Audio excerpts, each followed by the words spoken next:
Hello and welcome everyone. CQ one shot প্রোগ্রামে আজকে আমরা পর্যায়বৃত্ত গতি অধ্যায়টা শুরু করতে যাচ্ছি। তো অধ্যায় শুরুতেই আমরা আজকে কিছু প্রয়োজনীয় সূত্রাবলী দেখে নেব, তারপরে আমরা সিকিউ সলভিংয়ে চলে যাব। তো দেরি না করে ক্লাসটা শুরু করে দিই। আগেই জেনে আসি একটু পর্যাবৃত্ত গতি কাকে বলে।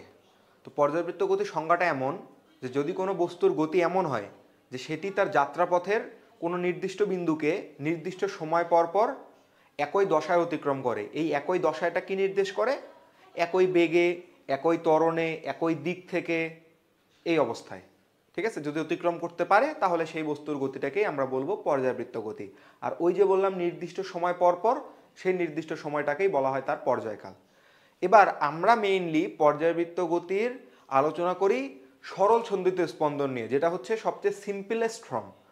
পর্যায়বৃত্ত গতির সবচেয়ে সিম্পলেস্ট ফর্মটাই হচ্ছে সরল ছন্দিত স্পন্দন, যেটা নিয়ে আমাদের ইন্টার লেভেলে আলোচনা হয়। তো এই সরল ছন্দিত স্পন্দনটা কি? সরল ছন্দিত স্পন্দনটা হচ্ছে যে তার মোট পর্যায়কালের অর্ধেক সময় সে একদিকে যাবে, বাকি অর্ধেক সময় আরেক দিকে যাবে। এটাকে আমরা টু অ্যান্ড ফ্রো মোশনও বলতে পারি, যে ঠিক আছে zoom zoom zoom zoom zoom zoom এমন করে কাপাকাপি করছে এটা। ঠিক আছে, তো এই সিম্পল হারমোনিক মোশনের সর্বপ্রথমে যে জিনিসটা আছে সেটা হচ্ছে সরণ।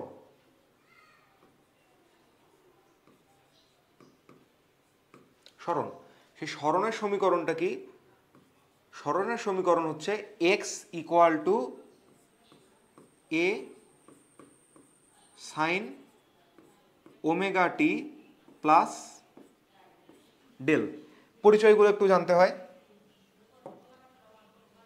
আর এক্সটা কি? এক্স হচ্ছে সাম্যাবস্থান থেকে দূরত্ব। যেমন আমি যদি খুব সিম্পলভাবে একটা পেন্ডুলাম দিয়ে তোমাদেরকে দেখাই তাহলে এটা বুঝতে আরো বেশি ইজি হয়।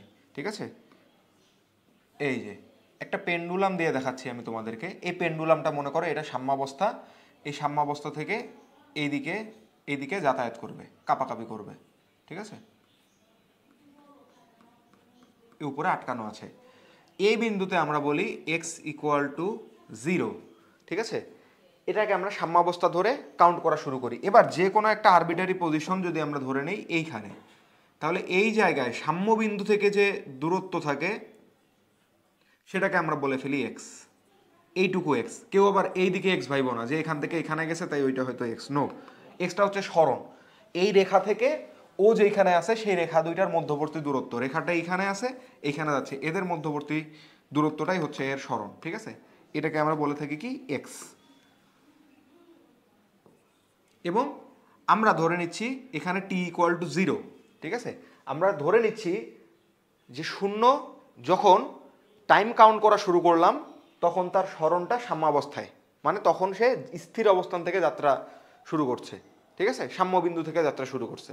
ওকে, কিন্তু অ্যাকচুয়ালি তো তা হয় না। আমরা একটু টেনে তারপর ছেড়ে দিলে তারপরে না সে যাতায়াত করে।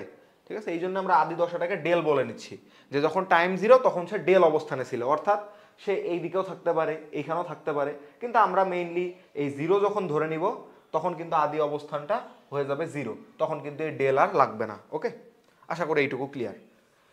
এবার আচ্ছা, পরিচয় যে দিতে চাইলাম, এই জায়গায় এক্সটাকে বলি আমরা হচ্ছে এ, এইটাকে বলি হচ্ছে তার বিস্তার। এই জায়গায় এক্সটা হয়ে গেছে এ। বিস্তার মানে সর্বোচ্চ সরণটা। তাহলে প্রত্যেকটা জিনিসের যদি আমরা একটু পরিচয় জেনে আসি, তাহলে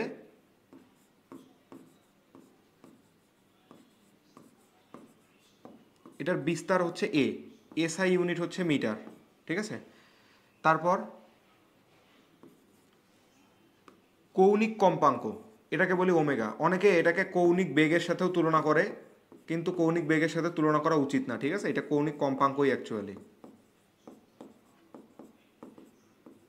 এখন কেন কৌণিক বেগের সাথে তুলনা করে সেটা সামনে বলতেছি।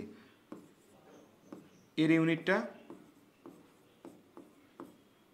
Radian per second. দেখো কৌণিক বেগের মতোই কিন্তু ইউনিটটা, হ্যাঁ, কিন্তু কৌণিক বেগ বলবো না এটাকে,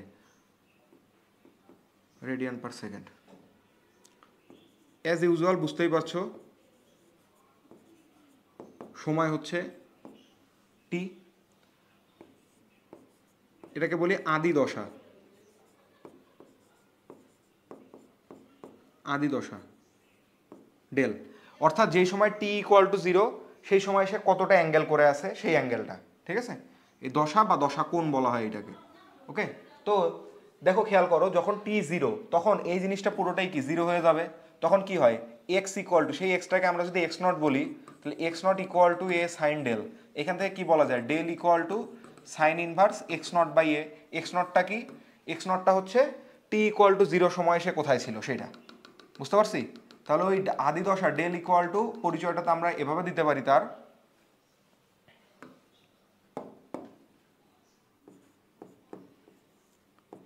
সাইন ইনভার্স, ও সরি, সাইন ইনভার্স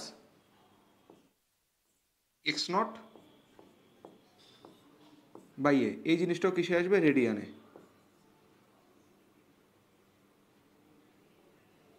এই তো, এটা আমরা সিম্পল একটা পরিচয় দিলাম আর কি। আচ্ছা, এরপরে লাগে হচ্ছে বেগ।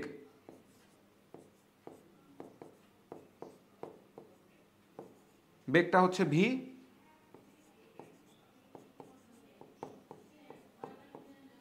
ত্বরণ হচ্ছে এ, তারপর নর্মাল একটা কম্পাঙ্ক,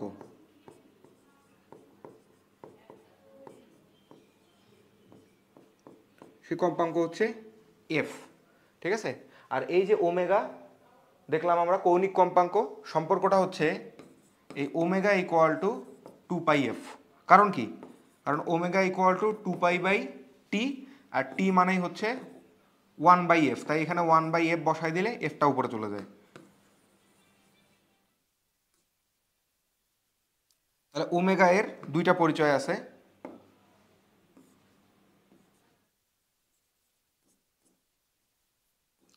omega equal to 2 pi by T, আবার omega equal to 2 pi f. তাহলে এফ ইকুয়াল টু কত, ওমেগা বাই 2 পাই।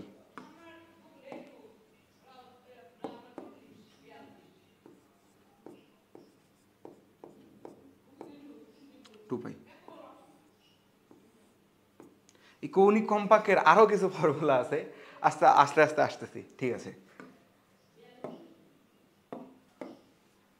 এইবার হচ্ছে পর্যায়কাল।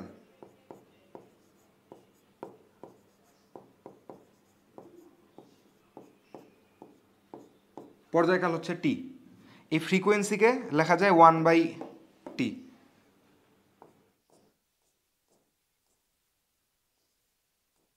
তাহলে এই টি কে কি বলা যাবে আবার, 1/f। এগুলো আবার গুণ আকারে লেখছে, এগুলো ভাইব না রে বাবা।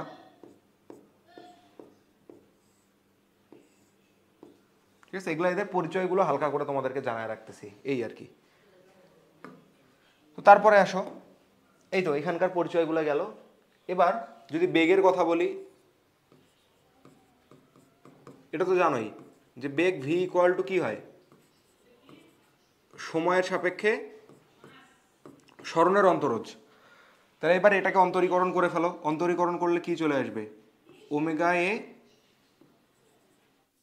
কস ওমেগা টি প্লাস ডেল। তাহলে এইটা একটা সূত্র গেল। দেখো ওমেগা বের হয়ে আসলো, তারপরে সাইনটা হয়ে গেল কস ওমেগা টি প্লাস ডেল। আরেকবার চিন্তা করো, এই জিনিসকে ওমেগা ইন্টু এ কস ওমেগা টি আছে না,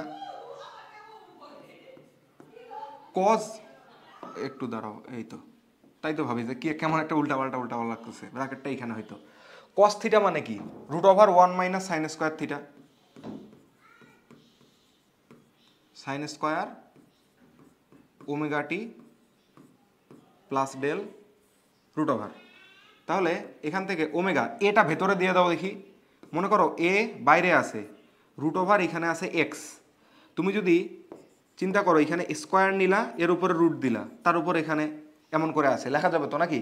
তারপর ভিতরে রুটের ভিতরে যারা আছে গুণ করে দেওয়া যায়, তার মানে এ স্কোয়ার ইন্টু এক্স। তাহলে এটাকে ভিতরে দিয়ে দিলে কি হবে, শুধু এ স্কোয়ার হয়ে যাবে। তাহলে আমি এখানে লিখতে পারি যে A square into 1 - sine square omega t plus del. এবার ওমেগা ইন্টু, এবার এটাকে গুণ করে দাও দুজনের সাথেই, A square minus A square sine square omega t plus del. এবার একটু খেয়াল করে দেখবা যে এই জিনিসটা কি নির্দেশ করতেছে, এক্স এর উপরে স্কোয়ার, তাহলে omega into A square minus x square. বুঝতে পারছো? তাহলে ভি এর ফর্মুলা কি কি? একটা এইটা ওমেগা এ cause omega t plus del, আর একটা হচ্ছে omega into A square minus x square. এখন একটা টার্ম আছে, যখন বলা হয় বেগ ভিটা ম্যাক্স হবে,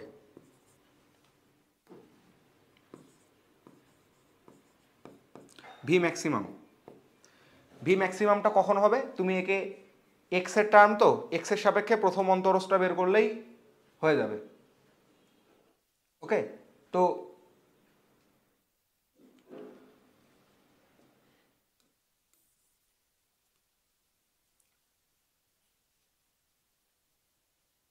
এবার একটা টার্ম আছে যে ভি কখন ম্যাক্স হয়, মানে বেগটা কখন সর্বোচ্চ হবে। তো খেয়াল করে দেখো, এক্স এর মান যদি 0 হয় তাহলেই কি এইখানে এ স্কোয়ার মাইনাস কিছু বাদ যাচ্ছে না, তাহলে ওই জিনিসটাই ম্যাক্সিমাম হয়। তার মানে কি এ স্কোয়ার মাইনাস 0 স্কোয়ার, তার মানে রুট ওভার এ স্কোয়ার মানে হচ্ছে এ।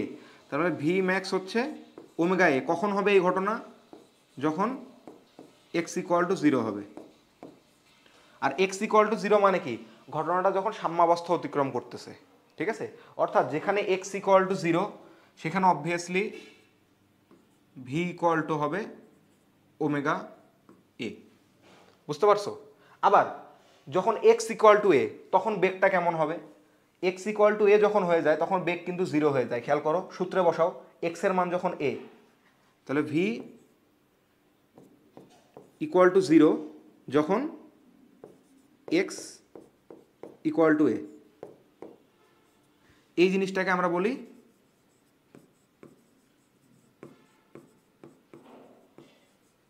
সাম্যাবস্থা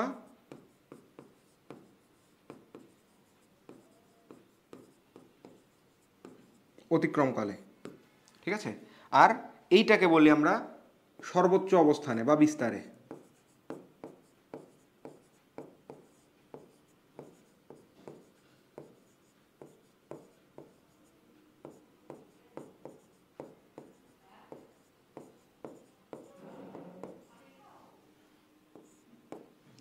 সর্বোচ্চ অবস্থানে বা বিস্তারে। দেখো খেয়াল করে চিন্তা করো, এভাবে দোলাই দিলা, দোলাই দিলে এইখান থেকে যেতে গিয়ে এইখানে এসে 0 যদি না হয় তাহলে কি ও থেমে যাবে নাকি আরও চলতে থাকবে? আরও চলবে। তো এখানে গিয়ে নিশ্চয়ই সর্বোচ্চ অবস্থানে বেগ 0 হয়ে গেছে, ঠিক তো? যার কারণে থেমে গেল, তারপর আবার এইদিকে চলে আসতেছে। কেন আসবে?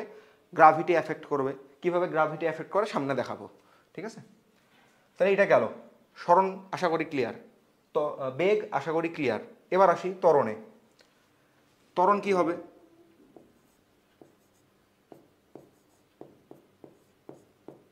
ত্বরণ এ ইকুয়াল টু, বুঝতেই পারো, সময়ের সাপেক্ষে বেগের অন্তরজ, তাই না? বেগের অন্তরজ করলে কি আসে দেখো তো, ওমেগাটা বের হয়ে আসবে, কসটা হয়ে যাবে সাইন, কিন্তু একটা মাইনাস সহ আসবে। তাহলে একটা ওমেগা অলরেডি আছে, মাইনাস আসতেছে, তাহলে কি হয়ে যাবে? ওমেগা স্কোয়ার এ sine omega t plus del. এবার খেয়াল করে দেখো, এই পুরো জিনিসটা আবার কি সরণ না? সরণ তো নাকি? তাহলে এটাকে কি বলা যাবে? Minus omega square x. তার মানে কি এ মানে মাইনাস ওমেগা স্কোয়ার এক্স। বুঝতে পারি? এবার আসো, এটা ম্যাক্সিমাম কখন হবে?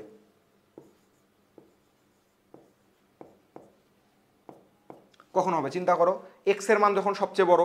এক্স এর মান সবচেয়ে বড় কখন হয়? তার বিস্তারে। তাহলে এ ম্যাক্সটা হচ্ছে মাইনাস ওমেগা স্কোয়ারে। এবার আমি যদি শুধু ম্যাগনিটিউডের কথা বলি, মান, তখন আর কিন্তু মাইনাসটার প্রয়োজন পড়বে না, তখন আমরা শুধু বলবো ওমেগা স্কোয়ারে। কখন? এটা হচ্ছে সর্বোচ্চ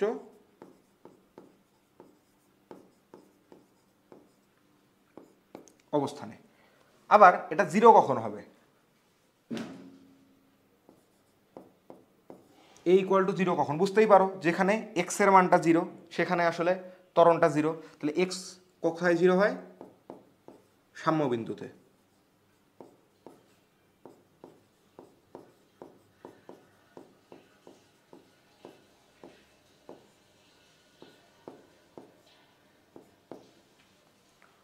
বুঝতে পারি? এখন আমি পুরো জিনিসটা তোমাকে আরেকবার সামারাইজ করে দেই। এখানে a ইকুয়াল টু 0, এইখানে v ইকুয়াল টু 0 আর a ইকুয়াল টু হইল মাইনাস ওমেগা স্কোয়ার a। পুরো জিনিসটা বাংলায় ব্যাখ্যা করি। এইখান থেকে একটা ইমাজিন করতে হবে। এখানে আসলে বোর্ডে দেখানোর উপায় নেই, আমার হাতে বসে দোলানোর মতো কিছু নাই। ইমাজিন একটা বস্তু এখানে ঝুলানো আছে, মনে করো, ইমাজিন করো যে একটা বল এখানে ঝুলানো আছে। তুমি একটু টেনে একে ছেড়ে দিলা, কি হবে? এর এখানে একটা বিভব শক্তি আছে, এই বিভব শক্তিটা আস্তে আস্তে কমতেছে। এই বিভব শক্তিটা কমতে কমতে তার মধ্যে নিশ্চয়ই গতিশক্তি জেনারেট হচ্ছে, এবং গতিশক্তি জেনারেট হওয়ার কারণে এইখান দিয়ে আস্তে আস্তে সে এইখানে আর কোনো বিভব শক্তি নেই। তুমি ধরে নাও এটা হচ্ছে বেস লাইন, এইখানে যত বিন্দু আছে প্রত্যেকটা বিন্দুর বিভব শূন্য, ঠিক আছে? ধরে নাও। তাহলে এই বিন্দুর সাপেক্ষে উপরে থাকলে বিভব পজিটিভ, আর এই বিন্দুর সাপেক্ষে আবার উপরে গেলে বিভব পজিটিভ, নিচে নামলে বিভব নেগেটিভ। তো নিচের আলাপ বাদ, এই লাইনে যে সব জিরো এটা ধরে নাও। তো এইখান থেকে তার বিভব শক্তি হ্রাস পাচ্ছে, পেতে পেতে এখানে এসে গতিশক্তি বাড়তেছে। এরপর বাড়তেছে তো বুঝলাম। আচ্ছা চিন্তা করো তো, এইখানে যখন আবার যাবে, এইখানে মাঝখানটা কিন্তু পার হয়ে চলে গেল, একটু উপরে উঠলো, তখন আবার তার বিভব শক্তি ডেভেলপ হওয়া শুরু করবে না? যখনই এই লাইনটা থেকে উপরে উঠলো বিভব শক্তি ডেভেলপ হওয়া শুরু করবে। কিন্তু বিভব শক্তি ডেভেলপ হলে কি নিশ্চয়ই তার আগের গতিশক্তির চেয়ে এখনকার গতিশক্তিটা কমে যাবে, কারণ এই বিন্দুতে বিভব শক্তি ছিল না। তার মানে এইখান থেকে যে ছাড়লা, এখানকার মোট বিভব শক্তিটাই এখানে এসে গতিশক্তি। আবার এখানে যখন উঠে গেল তখন তার মধ্যে বেগও আছে, কিছুটা বিভবও আছে, যার কারণে তখন তার যে গতিশক্তি থাকবে তার চেয়ে আগের গতিশক্তিটা নিশ্চয়ই বেশি ছিল, যার কারণে এইখানে বিভব শক্তি ডেভেলপ করায় বেগ কিছুটা কমে যাবে। তার মানে এই যে সাম্যাবস্থানটা অতিক্রমকালেই তার বেগটা আসলে সর্বোচ্চ থাকে, স্বাভাবিকভাবে বোঝা যায়। এখান থেকে যখন ছাড়লা এখানে আসলো, বেগ সর্বোচ্চ, এদিকে চলে গেল। এখন এইখানে যখন গেল তখন তার বেগটা জিরো হয়ে যাবে কিনা বলো তো? বেগ যদি জিরো না হইতো তাহলে তো সে আরও উঠতো, নিশ্চয়ই এই বিন্দুতে বেগ জিরো। আর এই বিন্দুতে বেগ জিরো মানে কি? এই বিন্দুতে কিন্তু সরণটা হচ্ছে ম্যাক্সিমাম, যেখানে বস্তুটা থেমে যাচ্ছে ওইটাই তো আসলে তার ম্যাক্সিমাম সরণ। এইখান থেকে এই লাইনটা থেকে এইটাই তার ম্যাক্সিমাম সরণ, অর্থাৎ এইটাই তার বিস্তার, অ্যামপ্লিটিউড। ওকে, এইবার এই বিন্দুতে বললাম না, যদি কোনো ত্বরণ কাজ না করতো, মনে হতে পারে বেগ তো নাই, তাহলে মনে হয় ত্বরণও নাই। ত্বরণ যদি না থাকতো তাহলে ওকে পেছন দিকে কে টেনে আনলো? কে টানছে বলো? উত্তর দিতে পারবা? ত্বরণ নিশ্চয়ই তার মধ্যে আছে, যার কারণে সে তারপরের বার এই দিকে যাওয়ার প্রবণতা ফিল করবে। নয়তো সে ওইখানেই থেকে যায়, তো আজীবন ওইখানে আছে। হ্যাঁ, একবার বলটা ছেড়ে দিলে ওইখানে যায় এরকম করে আটকে আছে, পসিবল? নো, কারণ ওখানে গিয়ে তার কিন্তু বেগ শূন্য হয়ে গেছে, সরণটা ম্যাক্সিমাম হয়ে গেছে, এবং একটা ত্বরণ আছে, এবং ত্বরণটা ঋণাত্মক। কারণ কি? কারণ আমি সাম্যাবস্থান থেকে এক্স ধরতেছি এই দিকে, এইটাকে ধরতেছি পজিটিভ এক্স, সাম্যাবস্থান থেকে এই দিকের পজিশনগুলোকে ধরতেছি পজিটিভ। সে যখন এইখানে চলে গেছে এক্সট্রা পজিটিভ, বাট তার ত্বরণ তাকে কি এই দিকে টেনে আনতে চাচ্ছে না। বললাম তো এইখানে ছেড়ে দিলে কি সে আরও ওই দিকে যাবে না এই দিকে আসবে? তাহলে এইখান থেকে সরণের দিকটা পজিটিভ, বাট ত্বরণ চাচ্ছে তাকে এই দিকে টেনে আনতে, তার মানে অবশ্যই ত্বরণটা এই দিকে ক্রিয়া করতেছে। দ্যাটস ওয়াই এইটা সরণের সাথে দেখো বিপরীতমুখী। আমরা যদি এখানে ভেক্টর সাইন দিয়েও লিখতাম তাও এটা দেখো বিপরীতমুখী আসতো। ওকে, এই যে এ এর সাথে এটা হচ্ছে এইভাবে সম্পর্কিত। আশা করি ক্লিয়ার এটা। আবার এই ত্বরণের জন্যই তো সে এইখান থেকে এইখানে আসতেছে। যতক্ষণ সে কমতে কমতে আসতেছে তখন কি ত্বরণ বাড়বে না কমবে? অবশ্যই, যেহেতু তার বেগটা আস্তে আস্তে বৃদ্ধি পাচ্ছে, মনে হইতে পারে যে বেগ বৃদ্ধি পাচ্ছে তার মানে ত্বরণও বাড়তেছে, বাট আসলে কিন্তু ত্বরণ বাড়তেছে না, ত্বরণ কমতেছে। কেন? কারণ এক্স এর মানটা কমতেছে, সরণের সাথে কি ত্বরণ সমানুপাতিক, তাই না? তার মানে সরণ যখন এই দিক থেকে এইখানে ছিল ম্যাক্সিমাম সরণ, আস্তে আস্তে সরণটা কমতেছে, তার মানে ত্বরণটাও কমতেছে। এখন একটা ধারণা, ত্বরণ যদি কমে থাকে তাহলে তো বেগও কমার কথা, ত্বরণ কমলে তো বেগও কমে। এটা হচ্ছে সবচেয়ে বড় পৃথিবীর ভুল ধারণা। ত্বরণ কমলে বেগ কমে না, ত্বরণ কমলে বেগ বৃদ্ধির হারটা কমে। আগে মনে করো 1 সেকেন্ডে 2 মিটার পার সেকেন্ড করে বেগ বাড়তেছিল, এখন 1.5 মিটার পার সেকেন্ড করে বেগ বাড়বে। এইটাই হচ্ছে ত্বরণ হ্রাস পাওয়ার রিজন। মন্দন হইলে বেগ হ্রাস পায়, ঠিক আছে? এবার তুমি বলবা যে নেগেটিভ আছে, এ তো মন্দন। ভাই হোক ও নেগেটিভ, আমরা তো ম্যাগনিটিউড নিয়ে কথা বলতেছি, ঠিক না? আমি তো কথা বলতেছি ম্যাগনিটিউডটা নিয়ে। তাহলে বুঝলাম যে এইখান থেকে আসতেছে, ত্বরণের মানটা কমতেছে কিন্তু বেগ বাড়তেছে, ত্বরণের মানটা কমতেছে বেগটা বাড়তেছে। যখনই এই লাইনে চলে আসলো তখন কিন্তু ত্বরণ জিরো। তাহলে এখন বলতে পারো ভাই ত্বরণ যদি জিরো হয় তাহলে বস্তু আরও এইদিকে যাবে নাকি এইখানে থেমে যাবে? বস্তু আরও এইদিকে যাবে, কারণ কি? গতি জড়তা। এই বিন্দুতে সে তার বেগের একটা ডিরেকশন আছে, যার কারণে সে এইদিকে চলে যাবে। একটু যখন এইদিকে চলে গেল ত্বরণটা আবারও দেখো এইদিকে কাজে লাগা শুরু করবে, কারণ এইদিকে সরণটা নেগেটিভ। এখানে সরণটা এই দিক থেকে এই দিকে যখন গেল, এইদিকে সরণটা নেগেটিভ। সরণ নেগেটিভ হয়, তুমি এইখানে যখন মানটা বসাবা তখন দেখবা পজিটিভ পাচ্ছ। পজিটিভ পাও মানে কি? তখন ত্বরণ এইদিকে, সরণ এইদিকে। সরণ সাম্যাবস্থান থেকে একটু এইদিকে চলে গেল, তার ত্বরণটা এইদিকে লাগা শুরু হলো, এই যাইস না যাইস না যাইস না, কিন্তু ও তো তাও গতি জড়তার কারণে যাবে যাবে, গিয়ে গিয়ে এই ম্যাক্সিমাম পজিশনে পৌঁছায় যাবে। তারপর আবারও তার বেগ জিরো হয়ে যাবে, তার হয়ে যাবে সরণটা সর্বোচ্চ উল্টো দিকে, তার ত্বরণটা সর্বোচ্চ এবার এই দিকে ত্বরণ। তারপর সে যেহেতু ত্বরণ আছে নিচের দিকে সেহেতু সেইখানে তো থেমে থাকবে না, আবার এই দিকে আসবে, তারপর পুরো জিনিস রিপিট হবে। আশা করি এটা ক্লিয়ার। ওকে, তাহলে এগুলার মধ্যে সম্পর্ক তো বুঝতে পারছি। তারপরে এবার দেখো কলম কই,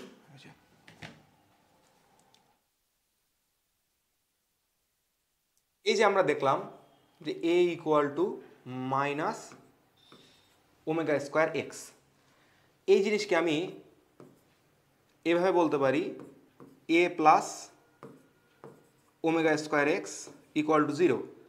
আর এ মানে কি? এ মানে হচ্ছে সময়ের সাপেক্ষে সরণের দ্বিতীয় অন্তরজ। প্রথম অন্তরজটা কে হয়? বেগ। দ্বিতীয় অন্তরজটা কে হয়? ত্বরণ। তাহলে আমরা এভাবে বলতে পারি d square x by d t square, sorry সময়ের সাপেক্ষে তো, plus omega square x equal to zero. এই সমীকরণটাকে বলা হয় সরল ছন্দিত স্পন্দনের ব্যবকলনীয় সমীকরণ। তাহলে এই সমীকরণটা যখনই পাবো তখনই দেখবো আমরা এখানে ত্বরণ যে আছে সেই ত্বরণের সহগ যেন হয় ওয়ান। ত্বরণের সহ ওয়ান করার পর সরণের সাথে যে থাকবে সেই হচ্ছে ওমেগা স্কোয়ার। ওকে, তাহলে এইটা হচ্ছে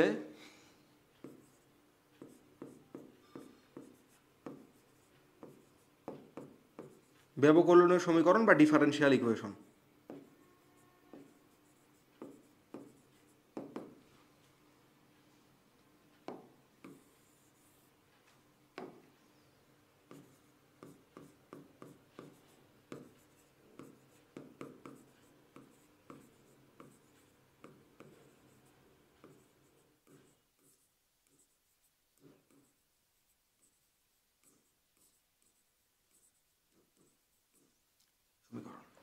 আচ্ছা, তাহলে আশা করি এইগুলো নিয়ে আর কোনো সমস্যা নাই।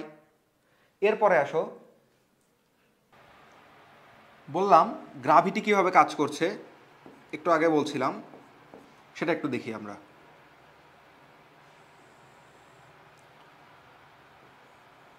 এই ছিল তার সাম্যাবস্থা, সে মনে করে এরকম কোনো একটা পজিশনে আছে, ধরলাম এই অ্যাঙ্গেলটা ক্রিয়েট হচ্ছে আলফা। তাহলে চিন্তা করো তো এই অবস্থানে এর উপরে কি কি বল ক্রিয়াশীল? যেহেতু এটা একটা সুতা, সে তো অবশ্যই একটা টান বল ক্রিয়াশীল সুতা বরাবর, এবং সরাসরি নিচের দিকে ভূমি বরাবর এমজি ক্রিয়াশীল। এমজি এর দুইটা উপাংশ আছে, একটা এইদিকে এমজি, এটা আলফা হলে এটাও আলফা হবে তাই না, অনুরূপ কোণ, এটা হচ্ছে কজ আলফা, আর এইদিকে থাকবে এমজি সাইন আলফা।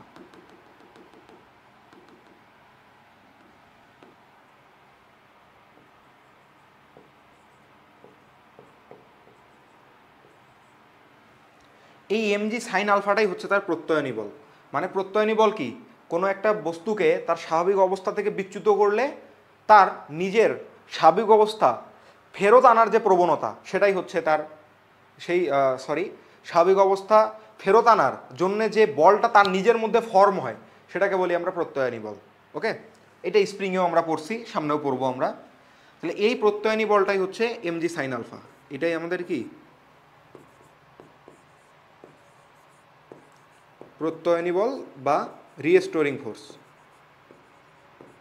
আর বোঝাই যাচ্ছে এই টি আর এম জি কজ আলফা এটা পরস্পরকে ক্যান্সেল আউট করে দিবে। M g cos alpha. আর ইফেক্টিভ ফোর্স, এই ইফেক্টিভ ফোর্সটাই হচ্ছে এই মুহূর্তে এম জি সাইন আলফা, যেটাই প্রত্যয়নী বল রূপে ক্রিয়া করবে। ঠিক আছে, আমরা ভেক্টরের সাইন দিয়ে দেখাচ্ছি না। আশা করি এটা বুঝতে পারছো। এরপরে আমরা দেখব একটু এদের গ্রাফগুলা কেমন হয়। ঠিক আছে, আমরা যদি এই ডেলটাকে আপাতত জিরো ধরে নিই, ডেলটাকে আপাতত জিরো ধরে নিয়ে কিছু গ্রাফ দেখব।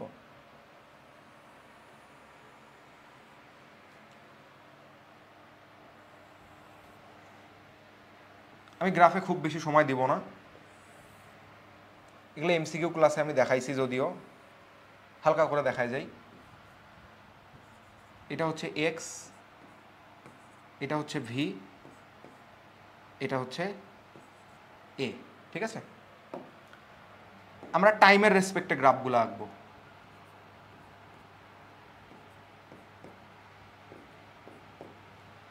আমরা আপাতত এক্সকে ধরে নিচ্ছি x equal to A sine omega t, delta ধরতেছি না, মানে তার আদি দশা শূন্য এরকম ধরতেছি, অর্থাৎ সাম্যাবস্থান থেকে যাত্রা। তাহলে এরকম আসবে এটা। ঠিক আছে, বেগটা কেমন আসবে? বেগটা আসবে এইরকম। এখন এই তো এগুলা, এই যে এই ডটেড লাইন ছাড়া আঁকা হইতেছে দুনিয়ার সবচেয়ে বড় পাপ কাজ। এগুলো তোমরা পারলে আমার এমসিকিউ ক্লাসের স্লাইডটা থেকে একটু দেখে নিও। এখানে আমি আর অত সুন্দর করে করতেছি না, অতই ফটো দিতেছি না।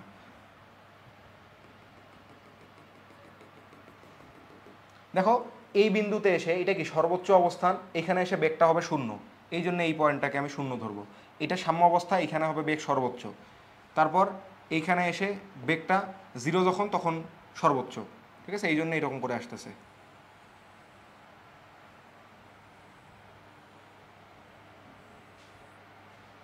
নাকি ভুলই হইল?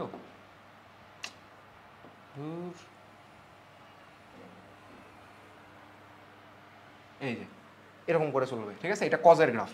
তারপরটা কি? সাইনের হচ্ছে উল্টাটা।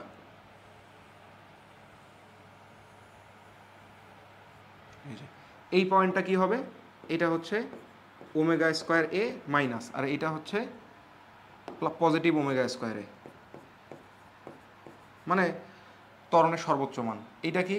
এইটা হচ্ছে ওমেগা এ, পজিটিভ ওমেগা এ, বেগের সর্বোচ্চ মান। আর এটা কি? এটা হচ্ছে নেগেটিভ ওমেগা এ, বেগের সর্বনিম্ন মান বলা যাবে না, উল্টো দিকে মানটা আর কি। এটা হচ্ছে বিস্তার, পজিটিভ বিস্তার, আর এটা হচ্ছে নেগেটিভ বিস্তার। এই আর কি। এখন এইটুক বোঝা লাগবে একটু কষ্ট করে হইলেও। তারপরে আমরা চলে যাব হচ্ছে শক্তিতে।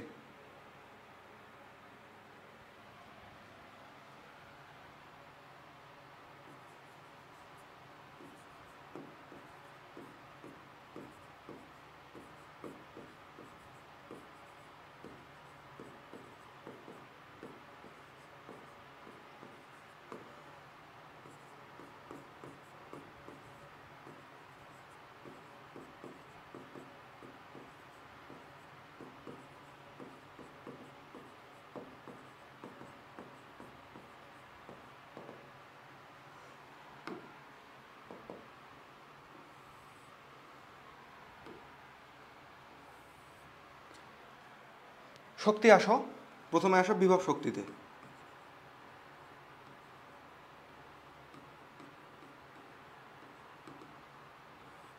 বিভব শক্তি পোটেনশিয়াল এনার্জি ইকুয়াল টু হচ্ছে হাফ কে এক্স স্কোয়ার। কেটা কি? কেটা হচ্ছে সিম্পল হারমোনিক মোশন ধ্রুবক। আমরা স্প্রিং ধ্রুবক বলে এটাকে ভুল করি, বাট স্প্রিং ধ্রুবক না বলে সিম্পল হারমোনিক মোশন ধ্রুবক বললেই হলো। ঠিক আছে, তারপরে একটা জিনিস এখানে বলা হয় নাই, সেটা হচ্ছে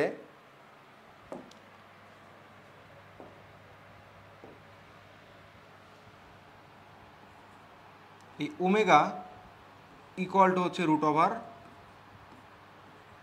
কে বাই এম। এটা ফর্মুলা, এটা আপাতত মনে রাখো, সামনে দেখবো আমরা। এটা স্প্রিংয়ের জন্যও এবং যে কোনো সিম্পল হারমোনিক মোশনের জন্য এটা সত্য হয়। কৌণিক কম্পাঙ্ক equal to root over simple harmonic motion constant divided by m. Okay, তাহলে এইখান থেকে বলো তোমরাই এই জিনিসকে কি বলা যায়? Omega square equal to k by m বা k equal to m omega square. এই জিনিসটা আমরা অ্যাপ্লাই করব।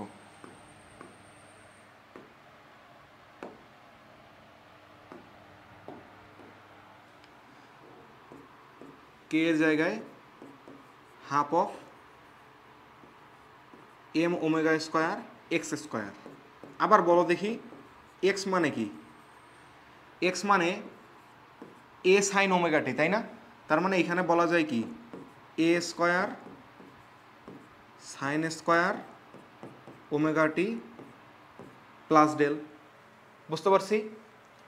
এরপরে পোটেনশিয়াল এনার্জি গেল, গতিশক্তি কাইনেটিক এনার্জি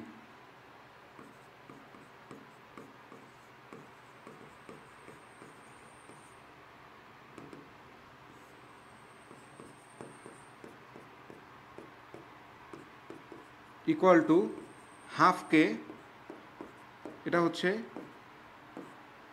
এ স্কোয়ার মাইনাস এক্স স্কোয়ার। তাহলে এখান থেকে কি বলা যায়? Half m omega square A square minus x square. এই জিনিসকেই যদি তুমি একটু এলাবোরেট করো, চিন্তা করো, A square minus x square মানে তো এইটাই। এ স্কোয়ারটা কমন নাও, এ স্কোয়ার কমন নিলে কি হবে? 1 minus sine square omega t plus del. এবার 1 মাইনাস সাইন স্কোয়ার থিটা মানে কি? Cos square theta. তাই এখান থেকে চলে আসতেছে m omega square cos square omega t plus del. এবার হচ্ছে মোট শক্তি।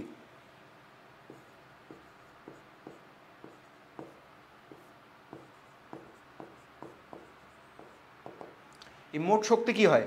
পোটেনশিয়াল এনার্জি আর কাইনেটিক এনার্জির যোগফল। যোগ করে দাও, এই যে এইটা আর এইটা যোগ করে দিলে এ স্কোয়ার পর্যন্ত, ওহো এ স্কোয়ারটা মিস গেছে, এ স্কোয়ার পর্যন্ত কমন। তারপরে কি sign square theta plus cos square theta যোগ করলে কি হয়? 1। তাহলে এখান থেকে কি আসবে? মোট শক্তি half m omega square A square. এটাকে কি বলা যায়?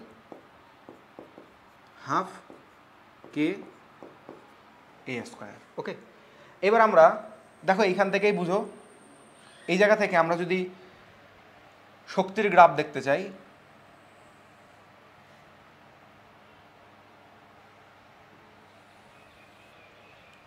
টাইমের রেসপেক্টেই দেখি।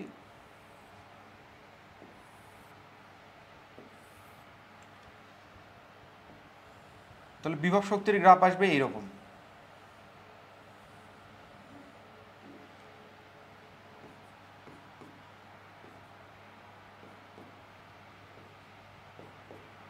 এটাকে বলতেছি পোটেনশিয়াল এনার্জি পি, এটাকে বললাম কাইনেটিক এনার্জি কে, আর এইটা হচ্ছে টোটাল এনার্জি টি। ঠিক আছে, ইটা দিয়ে দিই, নাহলে পরে আবার তোমরা মারামারি করবো আমার সাথে। এটা কি কজের গ্রাফ, যার কারণে এটা আসবে এইরকম, এখান থেকে করে তারপরে এইটা, তারপরে এইটা, তারপরে এখন এই যে এটা হচ্ছে আমার কি বলবো বড়ই দুঃখের ব্যাপার যে গ্রাফটা আমি চোখের আন্দাজে ঠিক করতে পারতেছি না।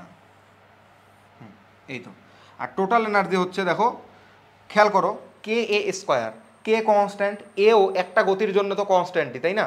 তাই এই জিনিসটা হয়ে যাবে একটা কনস্ট্যান্ট। এই জন্যই বলা হয় শক্তি সংরক্ষণশীল। সিম্পল হারমোনিক মোশনে শক্তি সংরক্ষণশীল থাকবে কতক্ষণ? যদি জিনিসটা আমরা 4 ডিগ্রির মধ্যে দোলাই। 4 ডিগ্রির বেশি দোলাইতে গেলে তখন আর সংরক্ষণশীল হবে না। তখন আমরা টোটাল এনার্জির গ্রাফ এরকম করে আস্তে আস্তে বাড়তে বাড়তে এরকম করে কমতে দেখবো, তখন আমরা তাকে বলি ড্যাম্পড হারমোনিক মোশন। ওগুলোর দরকার নেই। এবার আমরা যদি এক্স এর রেসপেক্টে একটা গ্রাফ দেখতে চাই শক্তির,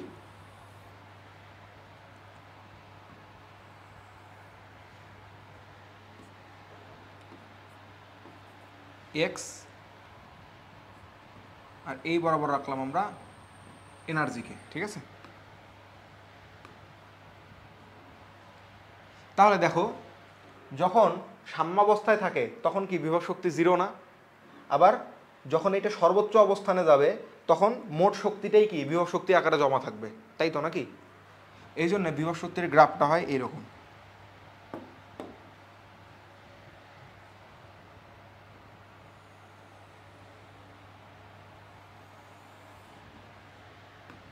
এই দিকটা সুন্দর ছিল,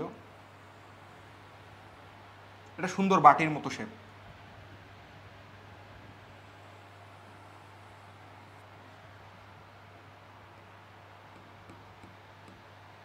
এই পজিশনটাই হচ্ছে নেগেটিভ এ পজিশন, আর এই পজিশনটাই হচ্ছে পজিটিভ এ পজিশন।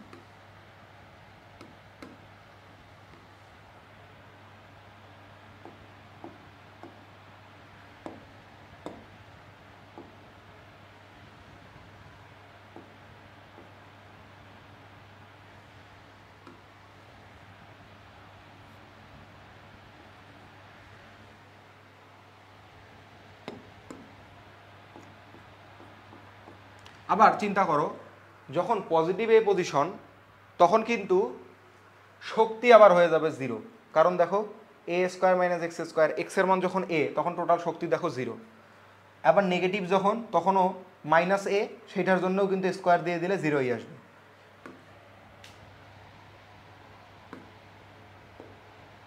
তাই আমরা যদি কাইনেটিক এনার্জির গ্রাফ দেখি তাহলে গ্রাফটা দেখতে পাবে এরকম, এটা উল্টাবাটি এরকম। আর টোটাল এনার্জি কি হবে তাহলে?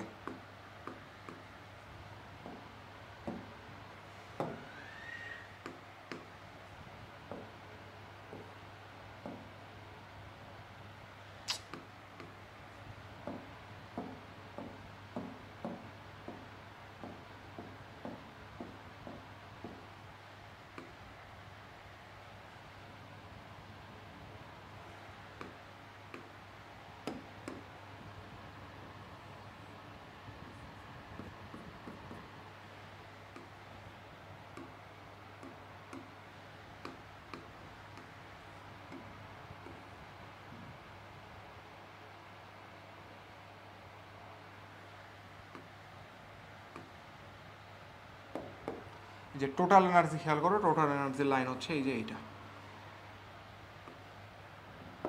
তাহলে এই গ্রাফটা কিসের? এই গ্রাফটা হচ্ছে কাইনেটিক এনার্জি। এই গ্রাফটা কার? এই উল্টা বাটিটা হচ্ছে পোটেনশিয়াল এনার্জি। আর এই গ্রাফটা কার? এটা হচ্ছে টোটাল এনার্জির। ওকে, এই তো গেল। এইবার আমরা প্রথমে পেন্ডুলামের জন্য পর্যায়কালের সূত্র দেখব।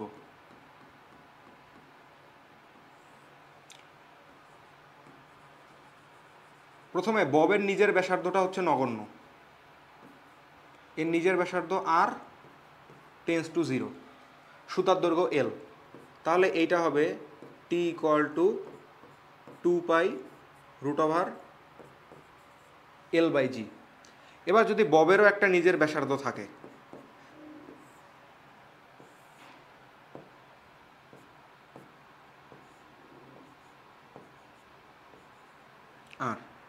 আর এইটুকু হলো এল, তাহলে আমরা কার্যকরী দৈর্ঘ্য এল ইকুয়াল টু বলবো এল প্লাস আর, এবং টি ইকুয়াল টু বলবো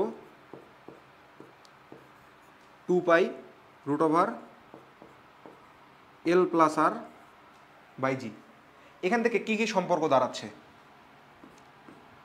টি proportional to √/L, that's why T2/T1 equal to হবে √L2/L1।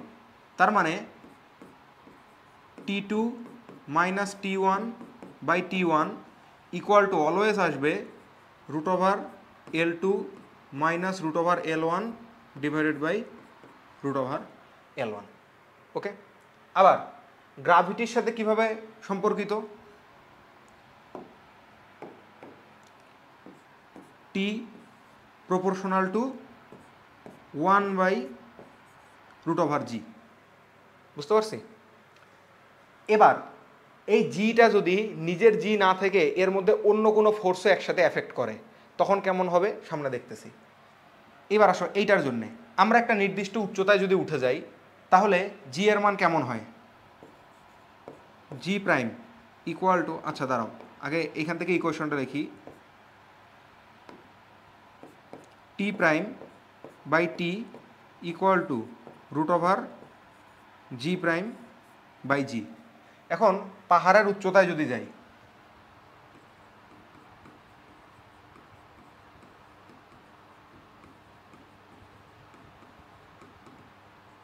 পাহাড়ের শীর্ষে গিয়ে কি হবে?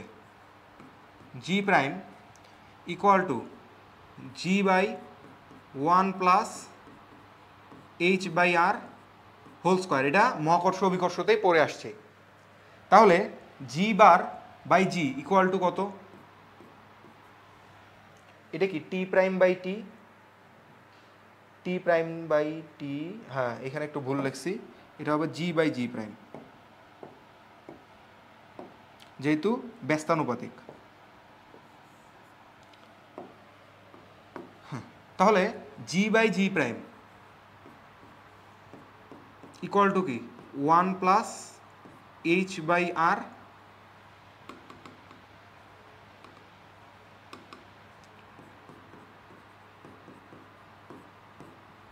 Whole square. এবার যদি √ওভার দিয়ে দেই তাহলে বুঝতেই পারতেছো এটা কত আসবে? 1+h/r t prime by T equal to 1+h/r। তাই টি প্রাইমটাকে বলতে পারি আমরা পরিবর্তিত দোলনকাল। তাহলে টি প্রাইম ইকুয়াল টু কি আসবে? 1+h/r into T. এটা হচ্ছে পাহাড়ের উচ্চতায়। আবার খেয়াল করে দেখো এই জায়গা থেকে এইচও কিন্তু বের করা যায় সুন্দর করে। এখান থেকে এইচের তাহলে ফর্মুলা কি আসবে? এইচ, ভালো করে মনোযোগ দাও, এইটা শুধু মাইনাস হচ্ছে, এই যে এইটা মাইনাস হচ্ছে, সাথে আর এসে গুণ হবে। তার মানে কি T prime by T -1 into R. এই জিনিসকে del T by T into R এটাও বলা যায়। ডেলটি কি? ডেলটিকে বলা হচ্ছে হারানো সময়। ভূপৃষ্ঠেই একটা দোলক সবচেয়ে ফাস্ট দোলে। যখনই তুমি ভূপৃষ্ঠ থেকে উপরে যাবা বা নিচে যাবা তখন গ্রাভিটির মান কমবে, যার কারণে দোলনকালটা বেড়ে যাবে। দোলনকাল বাড়া মানেই হচ্ছে সময় হারানো। মানে কি ব্যাপারটা এইভাবে চিন্তা করো, তুমি একটা কাজ 5 মিনিটে করতে পারতা, তোমাকে কেউ টেনে ধরে রাখছে, যার কারণে তুমি কাজটা করলা 6 মিনিটে। তাহলে এইটা কি তোমার সময় কি গেইন হইলো? বলো, তুমিই বলো, তোমার কি গেইন হইলো না লস হইলো? তোমার টাইমটা লস হইলো না? যেই কাজটা তোমার 5 মিনিটে করার অ্যাবিলিটি ছিল সেটা করতেই এখন তোমার 6 মিনিট লাগতেছে, তাহলে অবশ্যই কিন্তু এটা তোমার টাইম লস। বুঝতে পারছো? তাই টাইম পিরিয়ড যখন বেড়ে যায়, টি বাড়লে আমরা বলি সময় হারায়।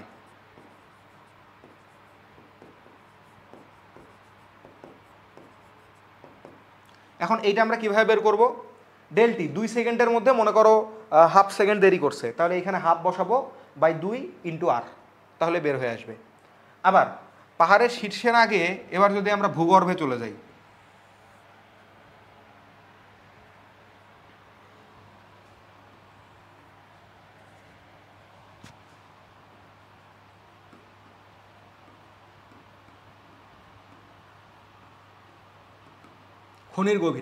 খনির গভীরে জি প্রাইমটা কি হয়?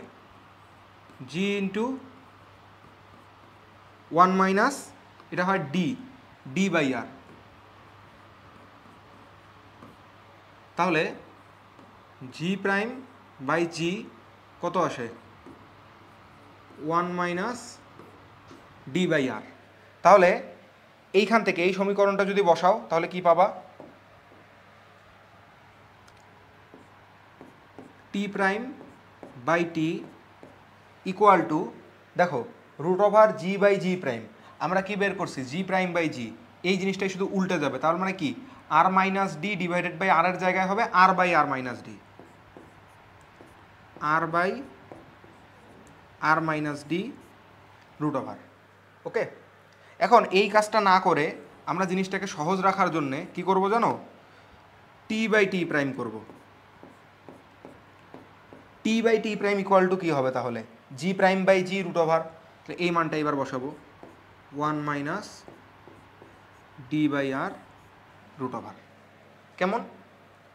তাহলে এখান থেকে ডি এর মানটা বের করা যায় কি করে, দেখো T by T prime whole square equal to 1 minus d by R. এইটাকে এইদিকে রাখো, ওইটাকে এইদিকে নিয়ে যাও, এই যে এইটা এইদিকে নিয়ে গেলা, তাহলে কি হবে, ডি বাই আরটা এইদিকে থাকলো, 1 minus T by T prime whole square, সাথে শুধু আটটা গিয়ে গুণ করে দিলেই কিন্তু ডি এর মানটা বের হয়ে আসবে। 1 minus T by T prime whole square into R. এটা হচ্ছে খনির গভীরতা নির্ণয়ের জন্যে। ওকে, এইবার একটু কমপ্লেক্স জিনিস দেখাবো।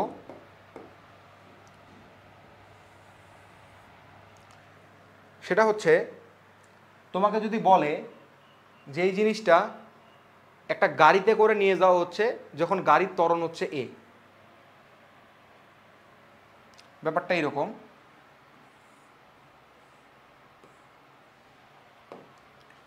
পেন্ডুলামটা এইখানে ধুলা রাখছো,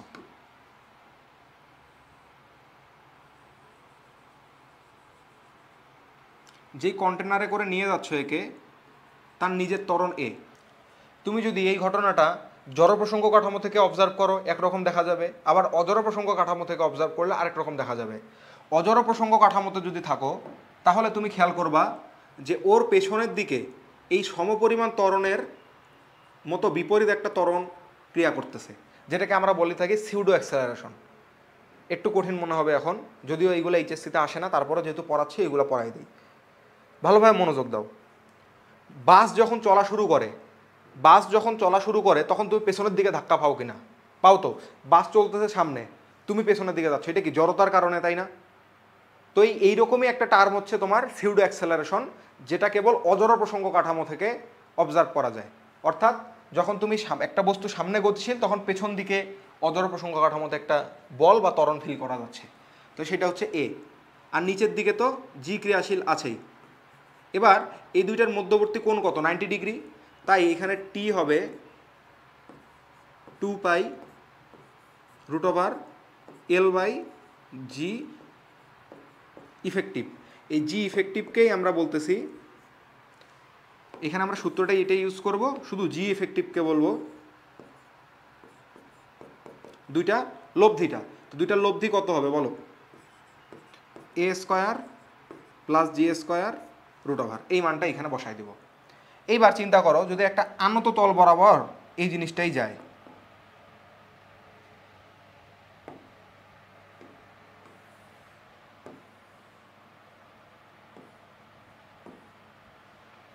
এই জিনিসকে তুমি একটা আনত তল বরাবর উপরে নিয়ে যাচ্ছ,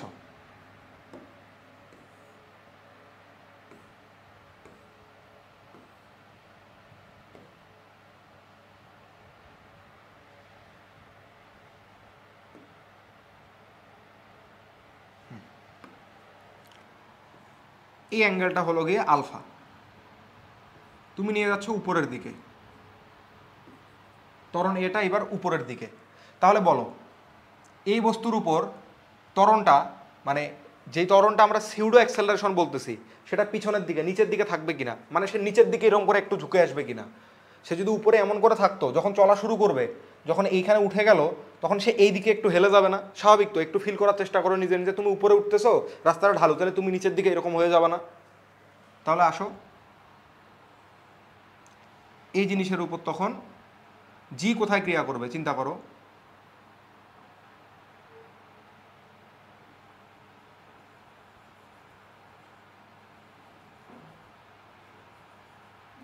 এটা আমি দুইভাবে দেখাচ্ছি তোমাকে, খেয়াল করো একটু।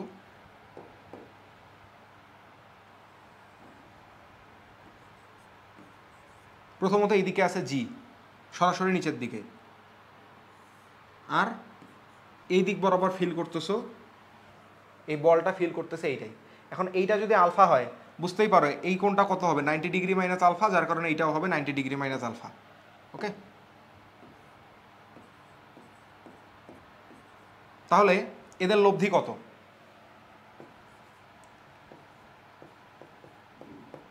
জি effective square equal to A square plus g square plus 2 GA cos 90 degree minus alpha root over ultimately কী থাকতেছে A square plus g square plus 2AG sine alpha. এইটা হচ্ছে এইখানকার জি ইফেক্টিভ, যে মানটা তুমি বসায় দিবা। এবার আরেকভাবে খেয়াল করো একটু, এই জি এর কয়টা কম্পোনেন্ট? দুইটা, একটা এইদিকে জি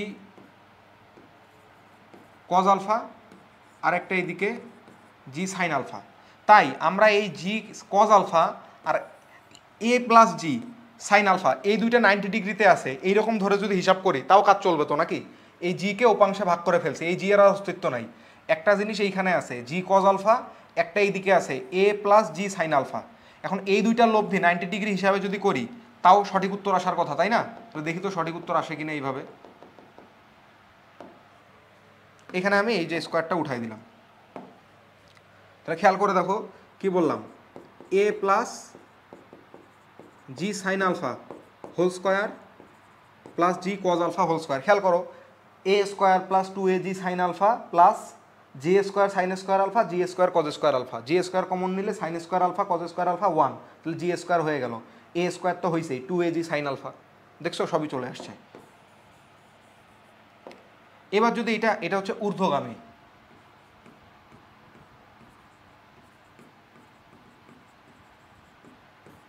এবার যদি এটা নিম্নগামী হয়,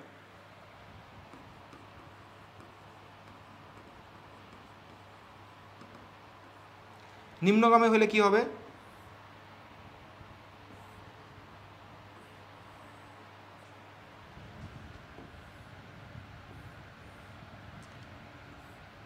অ্যাকচুয়াল এটা তখন নিচে, সে নিচে আসতেছে, তার মানে কি এইখান থেকে যখন বলটা ঝোলানো থাকবে তখন সিউডো অ্যাক্সেলারেশনটা কাজ করবে এইদিকে, এই দিক বরাবর, এদিক বরাবর চিন্তা করো, এদিকে কে থাকবে? জি। এবার অ্যাঙ্গেল কত হবে খেয়াল করো, এই যে এই টোটাল অ্যাঙ্গেল কত 180 ডিগ্রি, এই অ্যাঙ্গেলটা কত 90 ডিগ্রি মাইনাস আলফা, তাহলে এই অ্যাঙ্গেলটা অবশিষ্ট অ্যাঙ্গেলটা কত হবে 180 degree minus 90 degree minus alpha. বুঝতে পারো? এইটা অ্যাঙ্গেল 180 ডিগ্রি, এইটুক কত 90 ডিগ্রি মাইনাস আলফা, এর মতোই। তাহলে এইটুক কত 180 degree minus 90 degree minus alpha, তাই না? তাহলে আমরা এই অ্যাঙ্গেলটাই বের করবো অ্যাকচুয়ালি। তাহলে 180 degree minus 90 degree minus alpha, তার মানে কি 90 ডিগ্রি প্লাস আলফা। তাহলে চিন্তা করো দুইটা বস্তু, সরি একটা বস্তুর উপর দুইটা ত্বরণ ক্রিয়াশীল বা দুইটা ভেক্টর ক্রিয়াশীল, তাহলে এখানে জি ইফেক্টিভটা কি আসবে?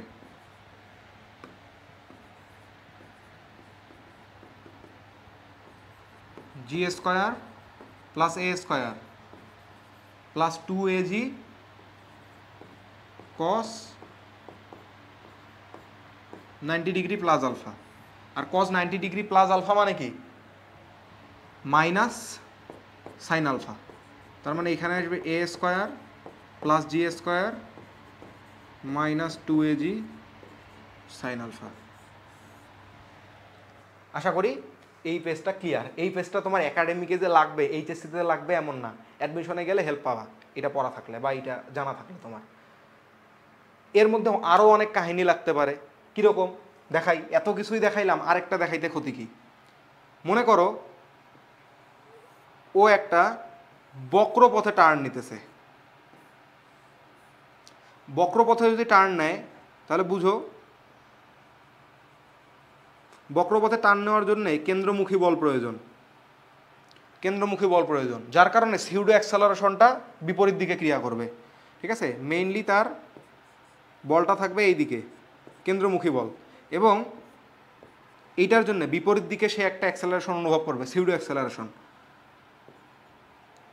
ঠিক আছে, তাহলে জি কোথায় আছে? জি তো সরাসরি নিচের দিকে, এটা নিয়ে কোনো সন্দেহ নাই। তাহলে এই জায়গায় জি ইফেক্টিভটা কত? জি ইফেক্টিভটা আসবে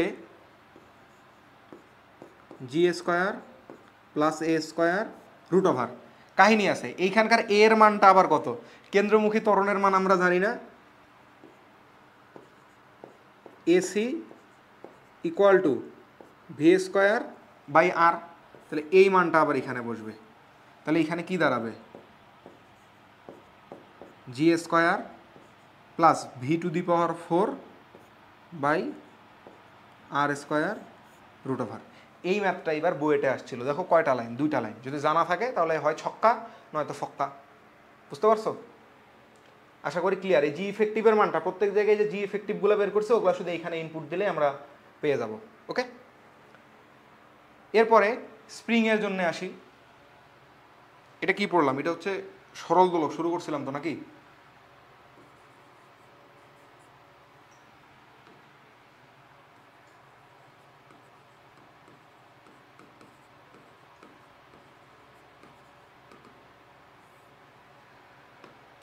এই জায়গায় আরেকটা কেস আছে, সেটা হচ্ছে লিফটে যদি চলে,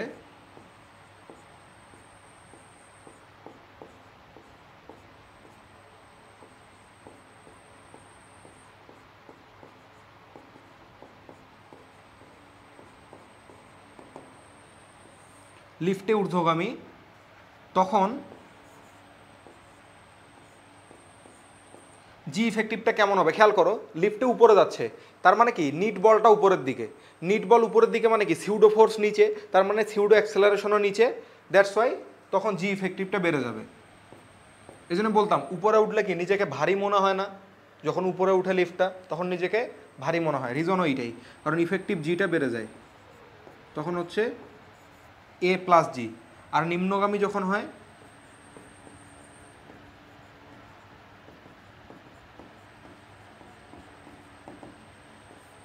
নিম্নগামী হইলে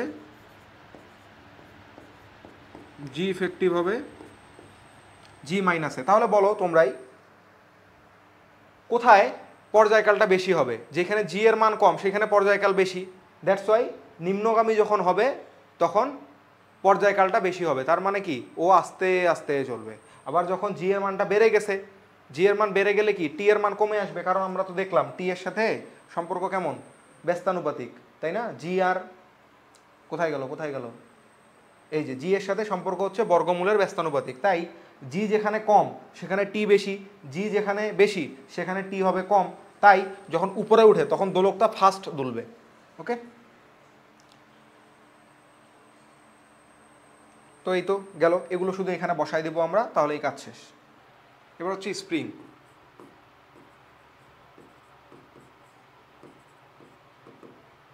আগেরটায় সুতার দৈর্ঘ্য, সুতার ভর নগণ্য, সুতার ভর নগণ্য ধরতাম, এটাতে আমরা স্প্রিংয়ের ভরটা নগণ্য ধরব। তো এই স্প্রিংয়ের জন্যে স্প্রিং সংযুক্ত একটা ভর থাকে যেটা হচ্ছে এম, এবং এর পর্যায়কাল আসে টি equal to 2 pi root over m by k, এবং এই জায়গায় এর কৌণিক কম্পাঙ্ক জিনিসটা আসে root over K by m. তোমাদেরকে একটা ব্যাপার আমি একটু ক্লিয়ার করতে চাইছিলাম, যে কেন আসলে এই ওমেগাকে অনেক সময় কৌণিক বেগের সাথে মিলাই ফেলা হয়। কারণ সুষম বৃত্তীয় গতির ছায়ার গতিটাই হচ্ছে সরল ছন্দিত স্পন্দন। কেমন? এই যে এই জায়গায় মনে করো একটা বৃত্ত আছে,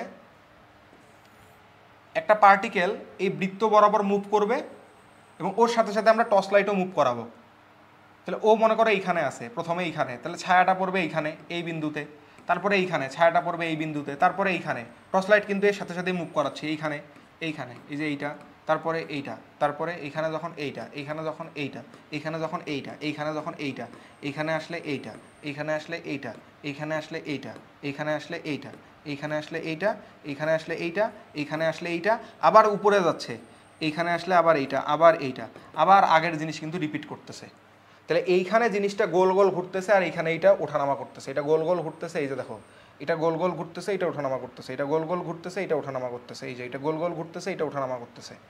বুঝতে পারতেছো সিনক্রোনাইজেশনটা? বুঝছো? এই জন্যই বলা হইতেছে যে সুষম বৃত্তীয় গতির ছায়ার গতিটাই হচ্ছে সিম্পল হারমোনিক মোশন। তো এইখানে যখন এই পার্টিকেলটার কৌণিক সরণের কথা বলা হইতেছিল থিটা, তখন এই থিটা বাই টি করে এই ডিরেক্টের ওমেগাটা বলা হইতো, ঠিক আছে? ওইটার সাথে ওই মানটা সেমই আসে, প্রায় সেম। দ্যাটস ওয়াই এই জিনিসকে তুলনা করে অনেক সময় করে, বাট তুলনাটা উচিত না আমার মতে। এবার একটা মিসকনসেপশন আছে, মিসকনসেপশনটা কি, স্প্রিংয়ের একটা স্প্রিং ধ্রুবক থাকে। এই স্প্রিং ধ্রুবক জিনিসটা কি, স্প্রিংকে একক প্রসারণে বা একক সংকোচনে কি পরিমাণ বল প্রয়োগ করতে হয় সেটা নির্দেশ করতেছে। তো কি হয়, একটা স্প্রিং মনে করো এরকম অবস্থায় আছে, হ্যাঁ, এটা হচ্ছে স্প্রিংয়ের স্বাভাবিক দৈর্ঘ্য, ধরলাম এল অবস্থায় আছে। এবার স্প্রিংয়ে তুমি একটা আলাদা করে ভর অ্যাড করবা, মাস এম দিলা। তো ফলে কি হবে, ও একটু প্রসারিত হয়ে আসবে তো নাকি, একটু প্রসারিত তো হবে।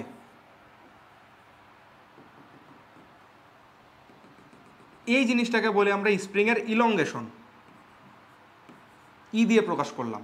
এবং যেহেতু বল এমজি, এই এমজি ইকুয়াল টু আমরা বলি এই জায়গায় কেই, কারণ নিচের দিকে এমজি আর ওর প্রত্যয়নী বলটা কেই, দুইটা সমান হবে এবং স্প্রিংটা সাম্যাবস্থায় থাকবে।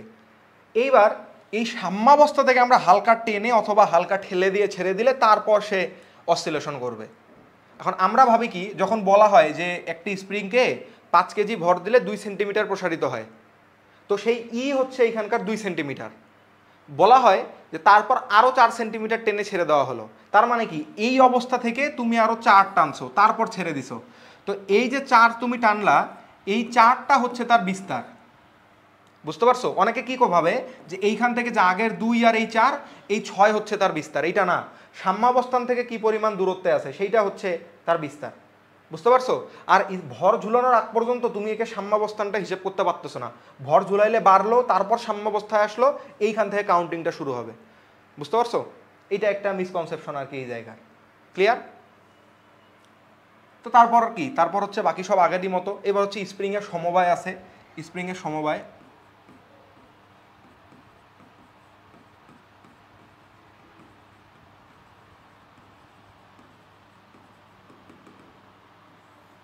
প্রথমে হচ্ছে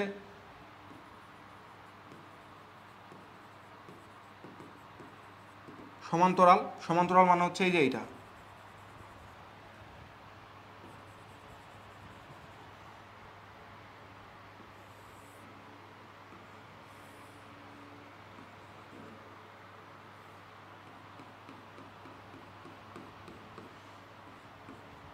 K1 K2। সমান্তরাল চিনব কিভাবে, বৃদ্ধিগুলো সেম হবে, বৃদ্ধিগুলা সেম হবে। তাহলে এই জায়গায় কে কত আসে, কে ইফেক্টিভ বা সমান্তরাল, তো কে পি বললাম, parallel, K P equal to K1 plus K2। তাহলে এইখানে তখন K1 প্লাস K2 বসবে। এই সমান্তরালের আরেকটা সিনারিও আছে, সেটা হচ্ছে এই যে এইটা, এটা অনেকে বুঝে না। দাঁড়াও আগে শ্রেণীটা দেখায় আসি।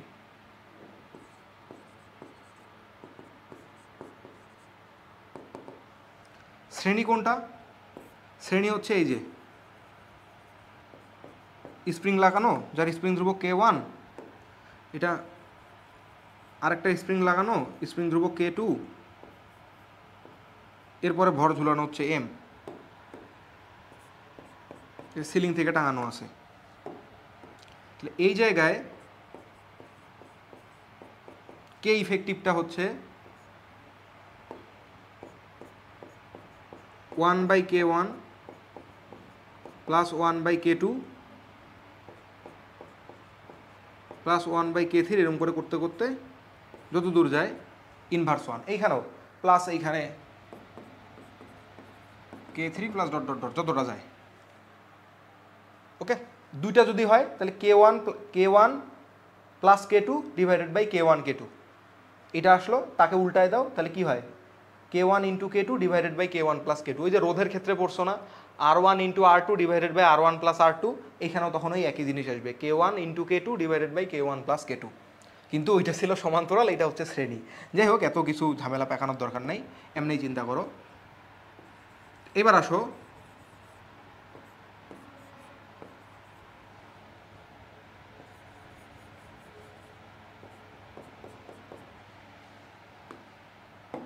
এই স্প্রিংয়ের স্প্রিং ধ্রুবক হচ্ছে K1, এটা হচ্ছে K2। তো দেখে মনে হচ্ছে, কিন্তু বাইরে থেকে দেখে একটার পরে আরেকটা লাগানো, এই জন্য মনে হয় যে এটা হয়তো শ্রেণী। বাট ব্যাপারটা খেয়াল করো, এইদিকে যতটা চেপে আসবে, ধরলাম 1 সেন্টিমিটার চেপে আসছে, ঠিক 1 সেন্টিমিটারই বেড়ে যাচ্ছে না। আবার যখন এইদিকে 1 সেন্টিমিটার চেপে আসলো, তখন ও 1 সেন্টিমিটারে বাড়তেছে। তার মানে ওদের হ্রাস বৃদ্ধিটা সেম, পরিবর্তনটা সেম না?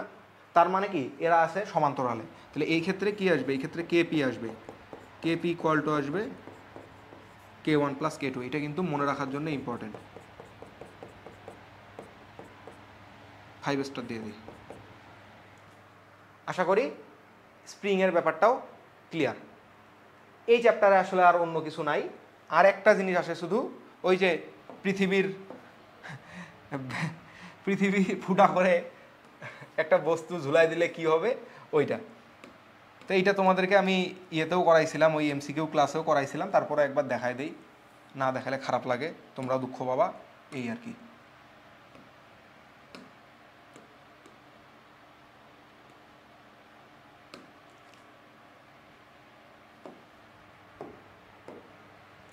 তো ব্যাপারটা খেয়াল করো একটু, কেন্দ্র থেকে যদি আমরা একটা যে কোনো ডিস্টেন্স নিয়ে নেই, ধরলাম x দূরত্বে, কেন্দ্র থেকে x দূরত্বে, যেহেতু এইটাই সাম্যাবস্থা, কিন্তু x দূরত্বে এই বিন্দুতে আমরা ত্বরণটা নির্ণয় করব। তাহলে এই বিন্দুতে আসো, জি এর মতো করে চিন্তা করো, জি প্রাইমটা কত হয় বলো দেখি, 4/3 পাই রো জি ইন্টু এক্স, তাই না? এইবার একটা জিনিস একটু মনে করো, আমরা এই জি ইকুয়াল টু কি লিখতাম, g equal to GM by R square. এমকে লেখা যেত কি, V rho divided by R square. ভিকে কি বলতা, 4/3 pi R cube rho by R square. তাহলে কি কি থাকে দেখো তো, 4/3 পাই রো জি ইন্টু আর, তাই না? তাহলে এই যে 4/3 পাই রো জি, 4/3 পাই রো জি, এটাকে চেঞ্জ করে কি বলা যায়, জি by R.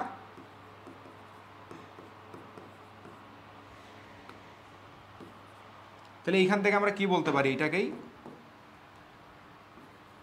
G by R into x. খেয়াল করছো, এই যে 4/3 পাই রো জি, এখানে হচ্ছে জি বাই আর ইন্টু এক্স। ওকে, এবার মজার একটা ব্যাপার খেয়াল করো, এই জিটাই কি একমাত্র এখানে কার্যকরী ত্বরণ না?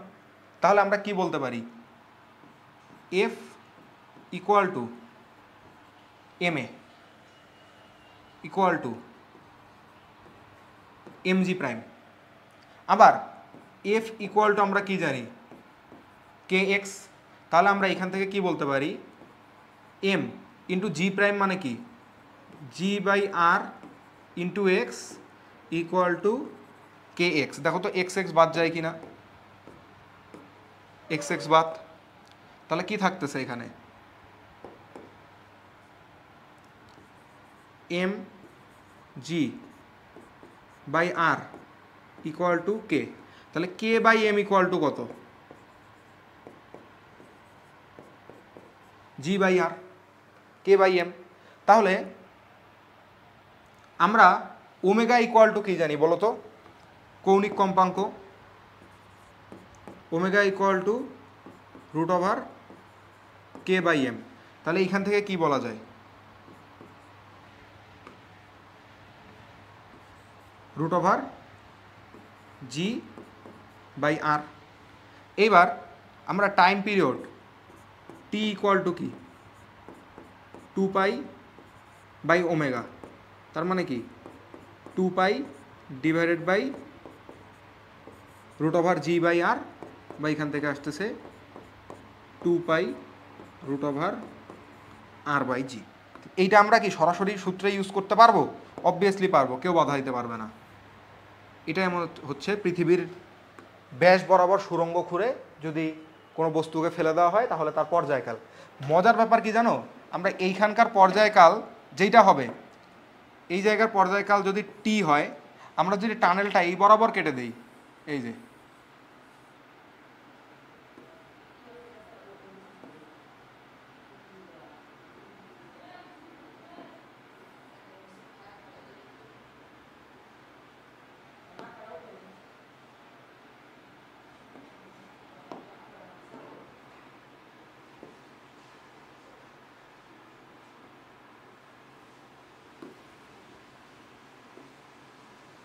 এই যে টানেলটা তুমি মনে করো এই বরাবর কাটছো, হ্যাঁ, তাহলেও এই জায়গারও টাইম পিরিয়ডটা টি হবে। যদি বলে যে মিডিলের সাথে যে কোনো একটা অ্যাঙ্গেলে 30 ডিগ্রি অ্যাঙ্গেলে করছো, কি হবে? কোনো ভয় পাওয়ার দরকার নাই, এটাও টিই হবে। ঠিক আছে, এই দিক দিয়ে বস্তু যখন যাতায়াত করবে এইটারও পর্যায়কাল ওই সেম টি। এখন এইটা ক্যালকুলেট করলে মোটামুটি 84 মিনিটের মতো আসে, 84.4 মিনিট। ঠিক আছে,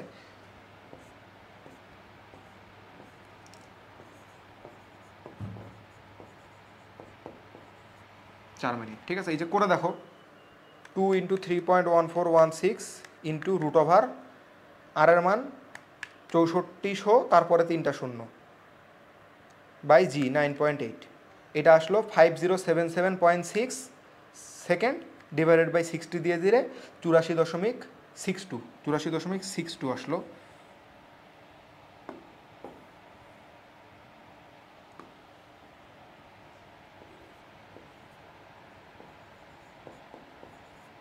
মিনিট, তাহলে 0.62 ইন্টু 60, হ্যাঁ 84 মিনিট 40 সেকেন্ডের মতো। ওইটাই আমি 84.4 ভুলে বলছি। ঠিক আছে, তো এটা হচ্ছে 84.62 মিনিট। আচ্ছা, তোমাদের এত কিছুই বলা হলো, আর সামান্য একটু জিনিস বাকি থাকে কেন? দেখো, এত কিছু আমরা যা যা পড়লাম সব ছিল মাসলেস স্প্রিংয়ের জন্যে। মাসলেস মানে স্প্রিংয়ের নিজস্ব ভর নাই। ঠিক আছে,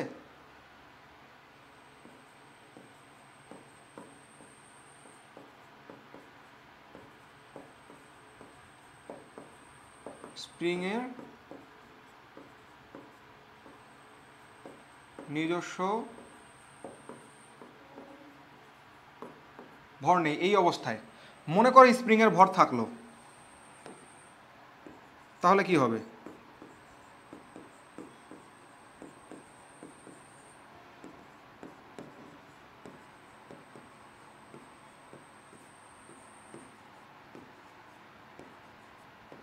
যদি স্প্রিংয়ের ভর এম হয় তাহলে কি হবে?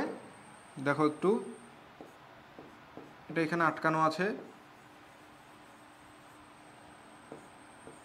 এর মাস হচ্ছে এম, আর এই জায়গায় একটা বস্তু ঝুলানো আছে যার মাস হচ্ছে এম। তাহলে এই জায়গায় পর্যায়কালটা হবে T equal to 2 pi root over M plus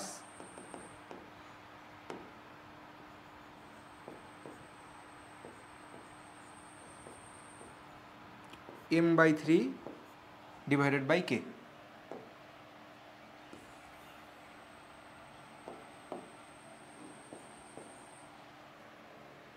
এবার আমরা একটা জিনিস দেখবো, হচ্ছে সেকেন্ড দোলকের হারানো সময়।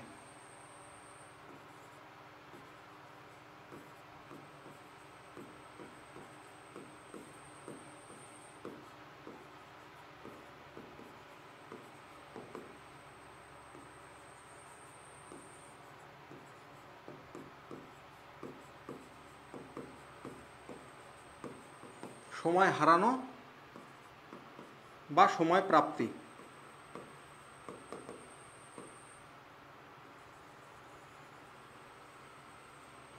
মনে করো সেকেন্ড দোলকটা ধীরে চলতেছে, যদি ধীরে চলে,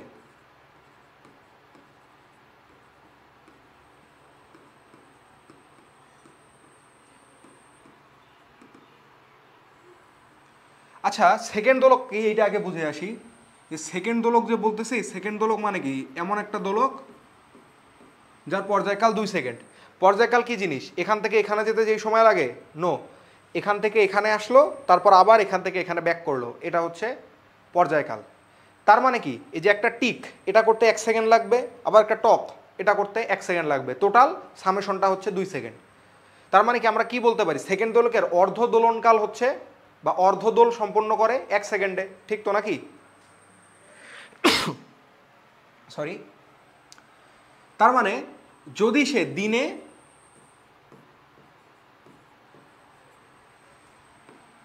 অন্য কালে ইউজ করি,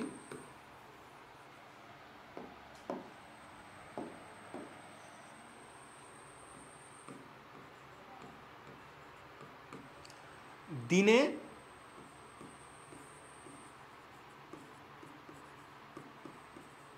টি সেকেন্ড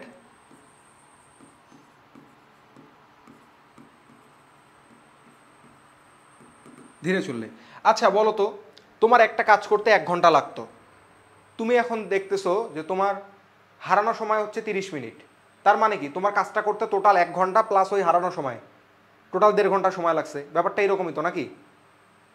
তাহলে এরকম করে বলতে পারি যে দিনে যেহেতু টি সেকেন্ড ধীরে চলতেছে, তার মানে সে দিনে কয়টা অর্ধদোল কম দিতেছে, একদিনে সময় কতটা, একদিনে সে নর্মালি কয়টা অর্ধদোল দিবে, 1 সেকেন্ডে একটা করে অর্ধদোল দেয়, তাই না? বললাম তো সেকেন্ড দোলকের কাজই তো এইটা, যে 1 সেকেন্ডে একটা অর্ধদোল। তাহলে সে যদি টি সেকেন্ড ধীরে চলে, তার মানে কি টি সেকেন্ড সময় হারাইতেছে, তো টি সেকেন্ড যদি সময় হারায়, তাহলে 86,400 মাইনাস টি টি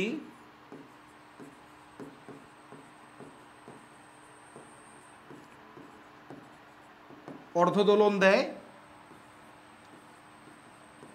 86,400 সেকেন্ডে। দেওয়া উচিত ছিল কয়টা, দেওয়া উচিত ছিল 84,000টা অর্ধদোলন, 84,000 দেওয়া উচিত ছিল কত, 86,400টা অর্ধদোলন 86,400 সেকেন্ডে, কিন্তু সে তো সময় হারাই ফেলতেছে, সে তো ধীরে চলতেছে, সে অলস হয়ে গেছে, তাহলে কি সে অতগুলা দোল দিবে, দিবে না, কয়েকটা কম দিবে, তাহলে এইটা কম অর্ধদোল দিতেছে এত সেকেন্ডে, তাহলে একটা অর্ধদোল কত সেকেন্ডে দিবে,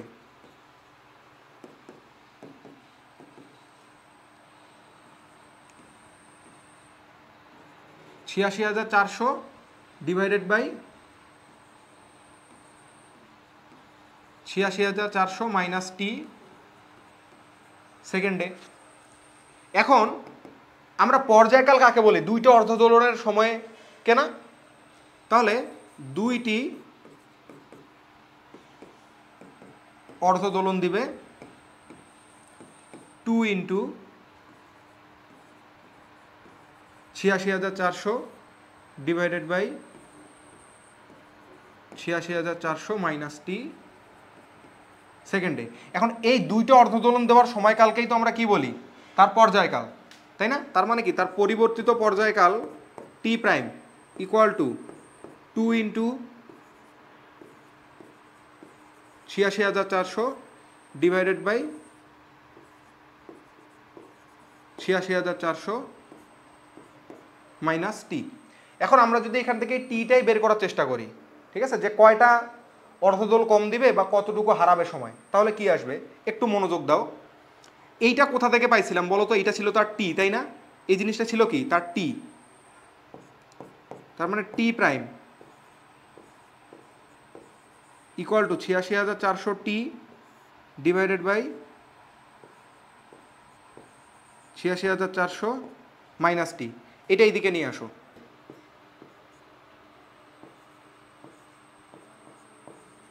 86,400 minus T equal to 86,400 T divided by T prime, তাই তো? এইবার এই জায়গা থেকে ৮৬,০০০, এইখান থেকে টিটাকে একদিকে রাখো, শুধু টি ইকুয়াল টু কি পাওয়া যাবে? ৮৬,৪০০। দেখো টি ইকুয়াল টু ৮৬,৪০০ মাইনাস ৮৬,৪০০ into T by T prime. এখন এই ৮৬,৪০০ কমন নাও, কমন নিলে কি হচ্ছে? 1 minus T by T prime, ঠিক না? এখন এই জিনিসকে আরেকভাবে কি রিপ্রেজেন্ট করা যাচ্ছে না, যে টি ইকুয়াল টু যেই সময়ে, যতটুকু সময়ে আমি চেঞ্জটা চাচ্ছি,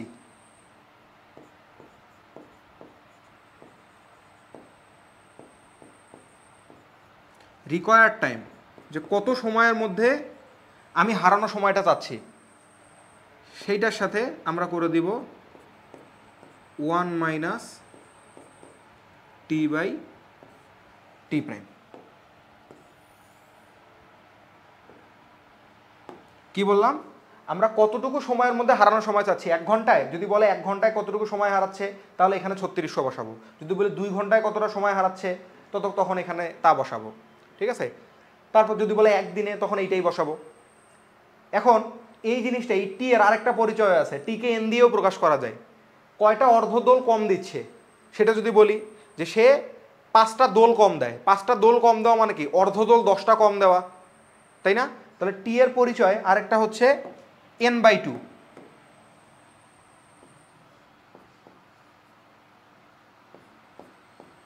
টি ইকুয়াল টু হচ্ছে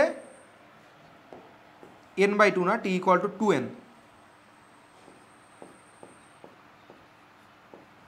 2n, যেখানে n হলো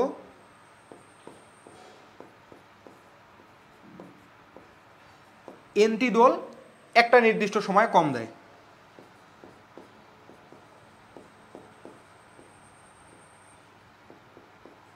তাহলে অর্ধদোল কয়টা কম দিবে? অর্ধদোল কম দিবে 2n সংখ্যক। আর অর্ধদোল জয়টা কম দিচ্ছে সেটাই তো আসলে টি, তাই না? একইভাবে এই ঘটনাটাই যদি আমরা সময় প্রাপ্তির জন্য হিসাব করতাম,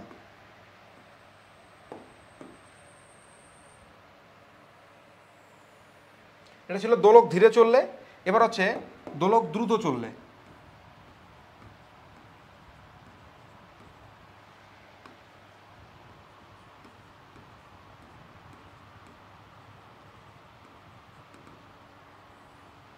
দোলক যদি দ্রুত চলে তাহলে কি বলবো? দিনে টি সময় ফাস্ট চলে।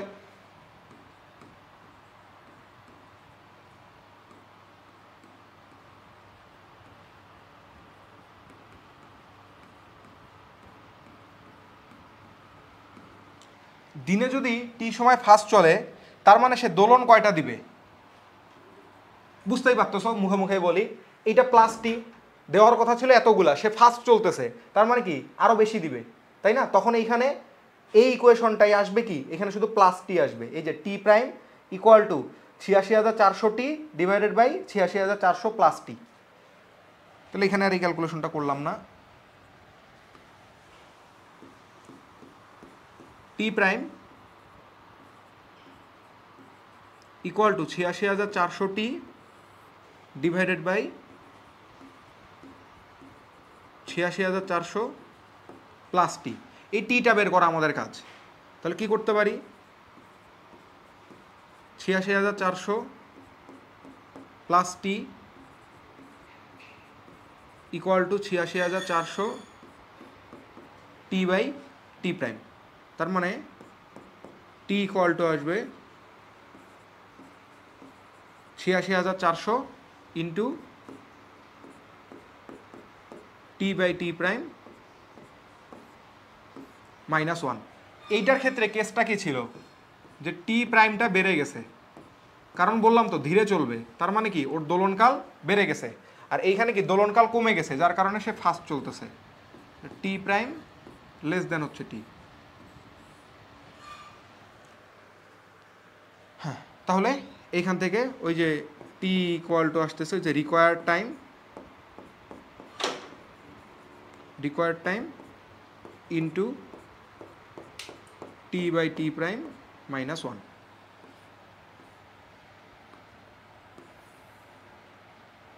এখানে ছিল 1 minus T by T prime, আর এটা হচ্ছে T by T prime minus 1। Okay, এই তো, এখানে আর অন্য কোনো কথা নাই। আচ্ছা, এরপরে আছে ইউ আকৃতি তরল পূর্ণ নল। এটা আমি আসলে নিজে নিজে এঁকে রাখলাম, কারণ আঁকতে বেশ ভালো সময় লাগতেছিল।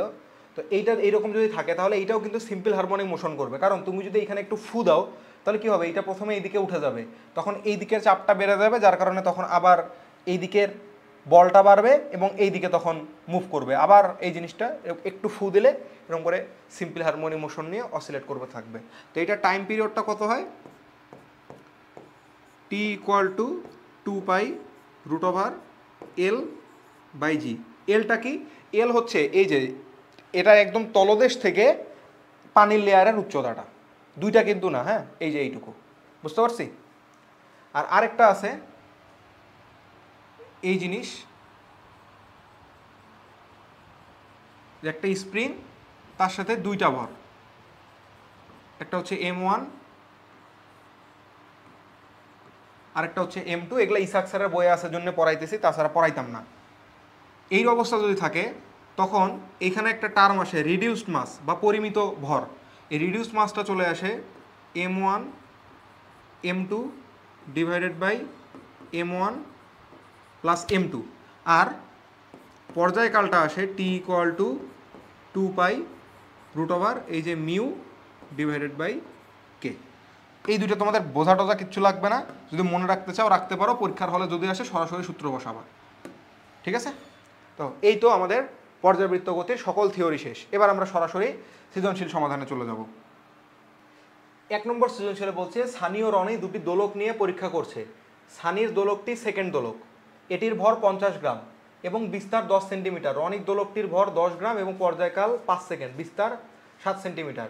সাম্যাবস্থান থেকে 6 সেন্টিমিটার অবস্থানে সানির দোলকের বেগ নির্ণয় করো। আচ্ছা বলো তো, বেগের সূত্র আমরা কি পড়লাম, ভি ইকুয়াল টু কি বলো, omega into A square minus x square.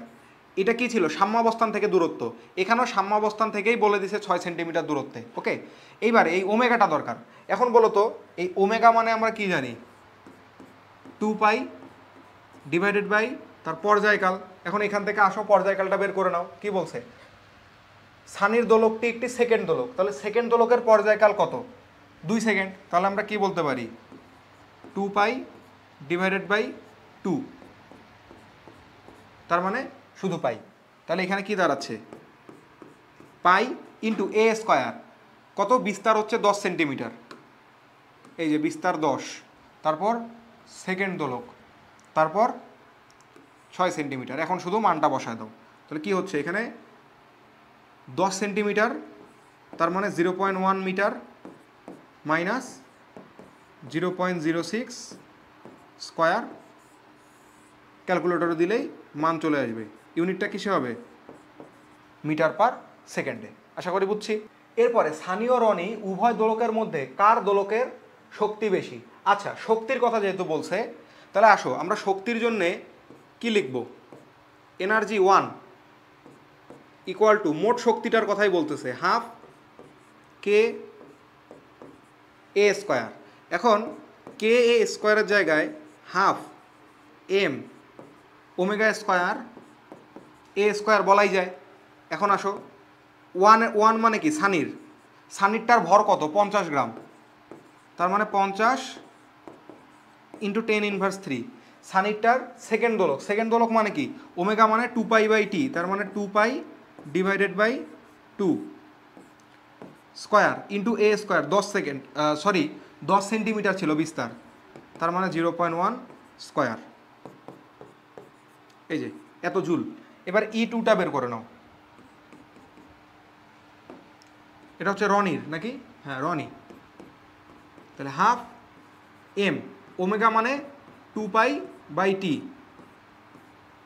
Whole square into a square, তাহলে হাফ। মাস কত? দোলকটির ভর হচ্ছে 70 গ্রাম, তাহলে 70 ইন্টু 10⁻3। তারপরে পর্যায়কাল 5 সেকেন্ড দেওয়া আছে, তার মানে 2π/5 স্কোয়ার, আর বিস্তার 7 সেন্টিমিটার, তার মানে 0.07 হোল স্কোয়ার জুল। এবার তুলনা করো। ওকে, দেখো ইজি না? তারপরে পৃথিবী পৃষ্ঠে সেকেন্ড দোলকের ভরের সর্বাধিক বেগ নির্ণয় করো। আচ্ছা, কি কি বলছে? দোলনকালের বিস্তার এত, দোলনকালের বিস্তার দেওয়া আছে 5 সেন্টিমিটার। ওকে, তাহলে সর্বাধিক বেগ ভি ম্যাক্স নির্দেশ করে, তাই না? তাহলে ভি ম্যাক্স ইকুয়াল টু কত? ওমেগা এ। এটা আগেও লিখে দিছি, নতুন করে লেখার কিছুই নেই। তাহলে ওমেগা যদি হয়, ওমেগা মানে কি? 2π/t ইন্টু এ, তাহলে 2π/t কত?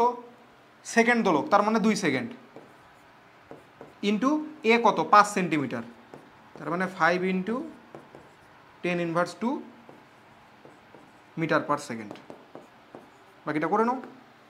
তারপরে দোলকটি এ ও বি অবস্থানে নিয়ে গেলে দিনে একই পরিমাণ সময় হারাবে কিনা? দেখো তো কি সুন্দর প্রশ্ন, দিনে একই পরিমাণ সময় হারাবে কিনা।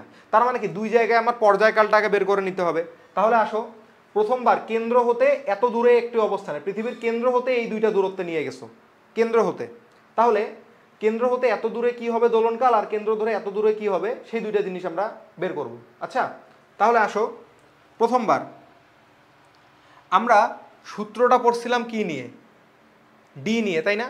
তো আসো, আমি একটু ব্রড করেই করে দিই এটা, ঠিক আছে? ডিরেক্ট সূত্র না বসায়। প্রথমে আসো তো, এই অবস্থানটাকে আমরা বলতেছি 1 নম্বর অবস্থান, এই অবস্থানটাকে বললাম 2 নম্বর অবস্থান। তাহলে G1 কত হবে? G1 equal to 1 minus d/r হইতো, 1 মাইনাস d/r। ডি মানে কি ছিল? গভীরতা। এখানে কি বসাইতাম? গভীরতা বসাইতাম। আমরা এবার গভীরতা না বসাই, দেখো তো এখানে r মাইনাস d/r যদি বলি, এই r মাইনাস ডিটাই কি কেন্দ্র থেকে দূরত্ব নির্দেশ করবে। দেখো, আমরা এতদিন ডি বলতাম এইটাকে, এইটুকুকে বলতাম ডি, তাহলে এইটুক কত? যেহেতু পুরোটা হচ্ছে r, তার মানে এইটাই তো r মাইনাস ডি, এইটাই তো r মাইনাস ডি, ঠিক না? তাহলে আমরা কি বলতে পারি? r মাইনাস d/r মানে এই দূরত্বটাই হচ্ছে আমাদের সেই r মাইনাস ডি।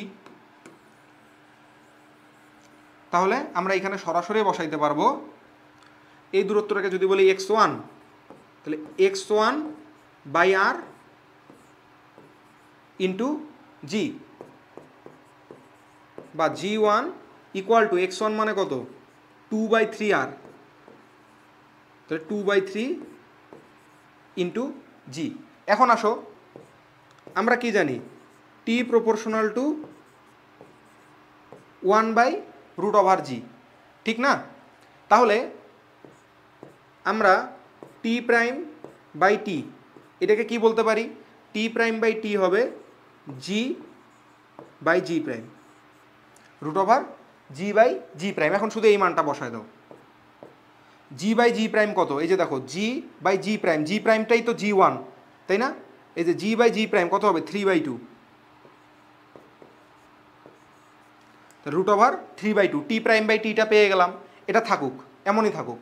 আর খেয়াল করো 2 নম্বর অবস্থানটা খেয়াল করো, 4r/3।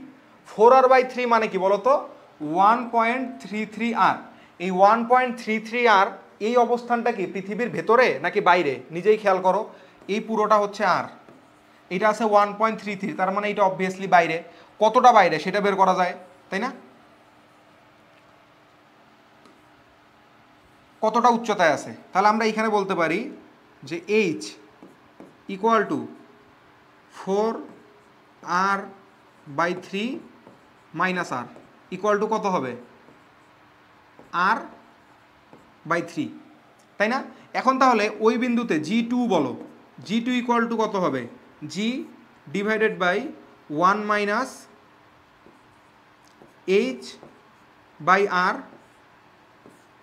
প্লাস হইতো হোল স্কোয়ার, ঠিক না? তাহলে এইখান থেকে খেয়াল করো, এখান থেকে কি চলে আসবে, জি বাই 1 প্লাস এইটা মানটা আর বাই 3 ডিভাইডেড বাই আর, তার মানে কি 1/3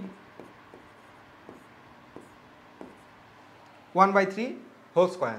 ওকে, তাহলে এইবার এইখান থেকেই, শুধু আমি আর কোনো ক্যালকুলেশন করব না, এইখান থেকে আসো, T2/T ইকুয়াল টু কী হচ্ছে, √G/G2। এখন G/G2 এর মানটাই আমরা বসাবো, G/G2 ইকুয়াল টু কি 1 + 1/3। খেয়াল করো, একটু ভালো করে খেয়াল করো, G/G2 ইকুয়াল টু এইটা উপরে চলে যাচ্ছে, রুটটা এখান থেকে উঠে যাবে স্কোয়ার দ্বারা, তাহলে 1 + 1/3, তার মানে কি এটা হচ্ছে 3 আর 1 4, 4/3। বুঝতে পারছো? তার মানে কি T2/T বের হয়ে আসছে। এইবার এখান থেকে আমরা প্রথমবার হারানোর সময়ে T1 হারানোর সময় কি গেলে দিনে বলছে, দিনে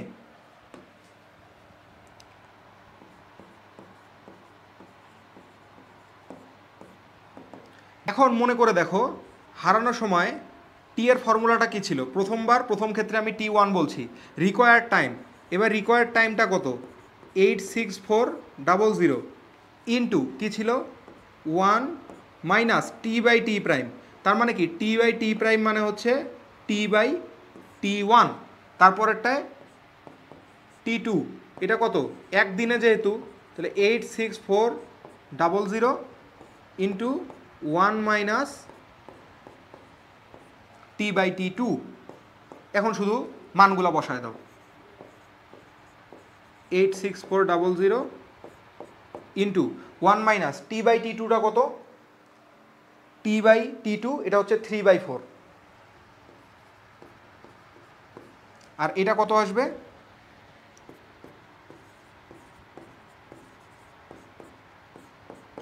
1 মাইনাস √2/3।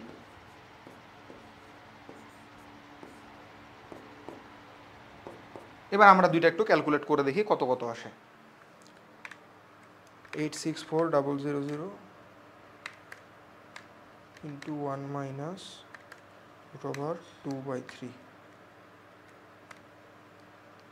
এটা হচ্ছে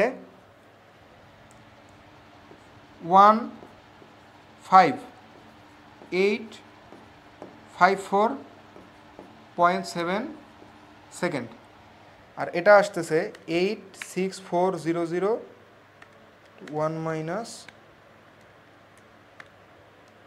এটা আসলো 21600 সেকেন্ড। এখন বলছে একই সময় হারাবে কি, তাহলে নো,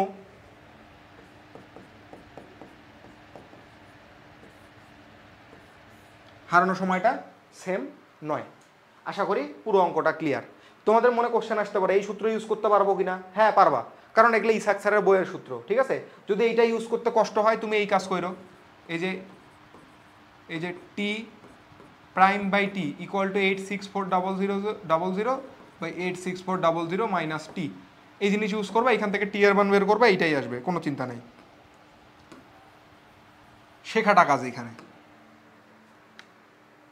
কুমিল্লা বোর্ড 24, দেখি এই বোর্ডটা কি বলছে। ফাহিম বান্দরবান বেড়াতে গিয়ে একটি দোলককে পাহাড়ের পাদদেশে নিয়ে গেলে 2 সেকেন্ডে একটি পূর্ণ দোলন সম্পন্ন করে, এরপর সে দোলকটিকে উক্ত পাহাড়ের চূড়ায় নিয়ে গেলে সেটি ঘন্টায় 30 সেকেন্ড সময় হারায়। আচ্ছা, পৃথিবীর ব্যাস দেওয়া আছে, পাহাড়ের উচ্চতা নির্ণয় করতে বলছে। আচ্ছা, ঘন্টায় 30 সেকেন্ড সময় হারায়, আমরা সময় হারানোর জন্য ফর্মুলাটা কি পড়ছি জানো, T'/T ইকুয়াল টু, এখানে মানটা আমরা বসাচ্ছিলাম 86400, কারণ আমরা বলতেছিলাম দিনে সময় হারায়, এবার বলতেছে ঘন্টায় সময় হারায়, তাহলে ঘন্টায় যেহেতু সময় হারায় তাহলে আমরা ঘন্টার কোরেসপন্ডিং সেকেন্ডটা লিখবো এখানে, তাহলে এটা হচ্ছে 3600 ডিভাইডেড বাই 3600 মাইনাস টি, কত টি হচ্ছে 30, তাহলে এখান থেকে মানটা 3600 ডিভাইডেড বাই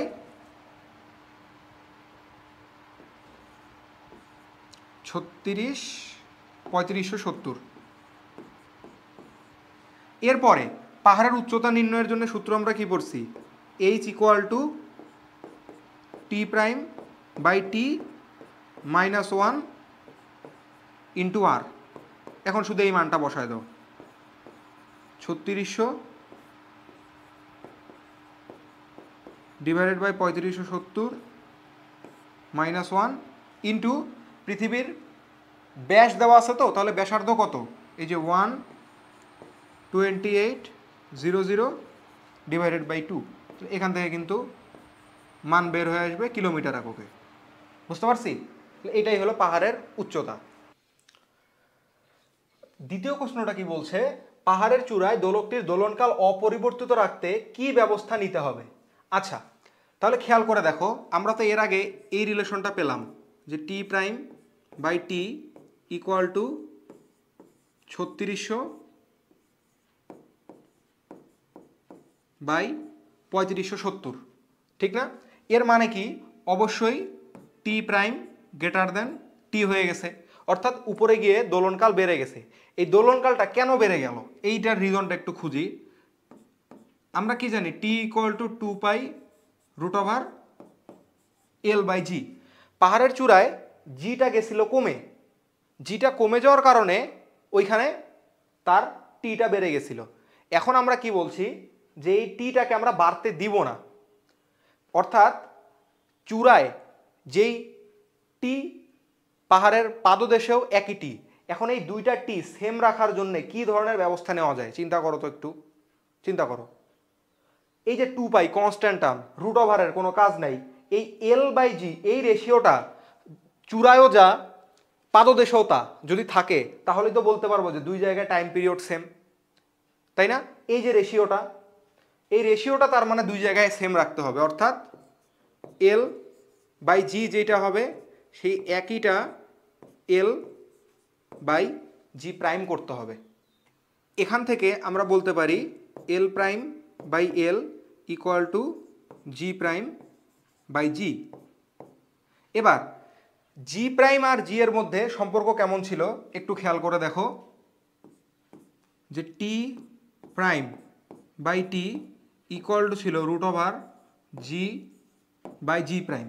তার মানে এই যে জি প্রাইম বাই জি এর মানে আমরা পরিবর্তন করে অবশ্যই এটা লিখতে পারবো যে T by T prime whole square, ঠিক না? এই যে এইখানে দুই দিকে বর্গ করে দিলাম, তারপর শুধু উল্টায় দিছি। এইবার তাহলে এই জায়গায় চলে আসো, এইখান থেকে কি বলা যায়, এই যে টি বাই টি প্রাইম এটা কি হবে, এই যে 3570 ডিভাইডেড বাই 3600 এর উপরে স্কোয়ার, ঠিক না? তাহলে এই মানটা কত আসতেছে এটা একটু আমরা বের করে নিব। 3570 বাই 3600 স্কোয়ার, এটা আসলো 0.9834। তাহলে বুঝতেই পারতেছো যে এই এল প্রাইমটাকে হতে হবে এল এর এত অংশ, তাই না? এখন আমরা এটাকে চেঞ্জটা বের করতে চাই যে কতটুকু চেঞ্জ করতে হচ্ছে, L prime minus L divided by L equal to 0.9834 minus 1 divided by 1। তার মানে del L divided by L equal to হচ্ছে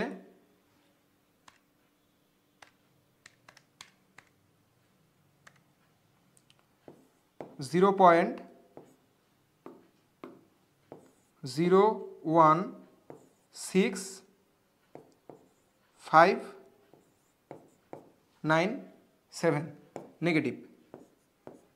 তার মানে del L by L into 100% equal two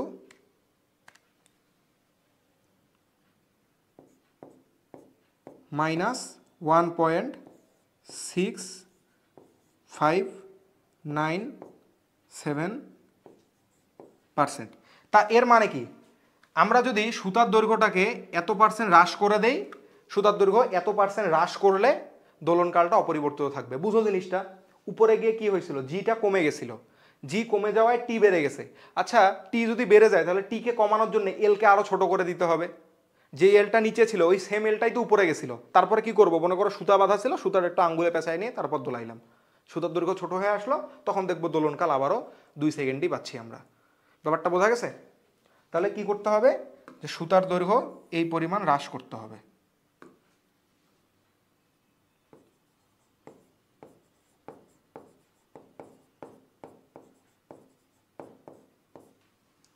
সুতার দৈর্ঘ্য 1.6597% হ্রাস।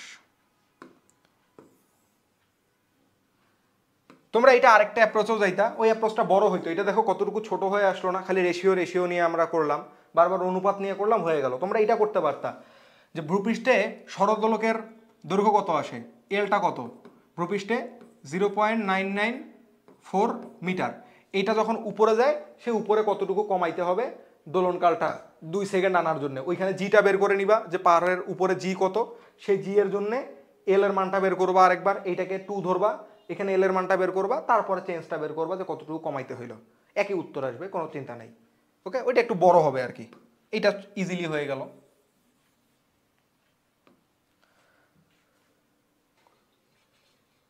এই অ্যাপ্রোচটা অনেকে নাও বুঝতে পারো, যার কারণে আমি আরেকটা পদ্ধতিতে দেখাই দিচ্ছি। দেখো খেয়াল করো, আমরা কি জানি টি ইকুয়াল টু, ধরো এটা বিকল্প লিখে রাখি, টি ইকুয়াল টু কত, 2 pi root over L by G, দুই দিকে স্কোয়ার করে দাও দেখি, T square equal to 4 pi square L by G. এখান থেকে কি বলা যায়,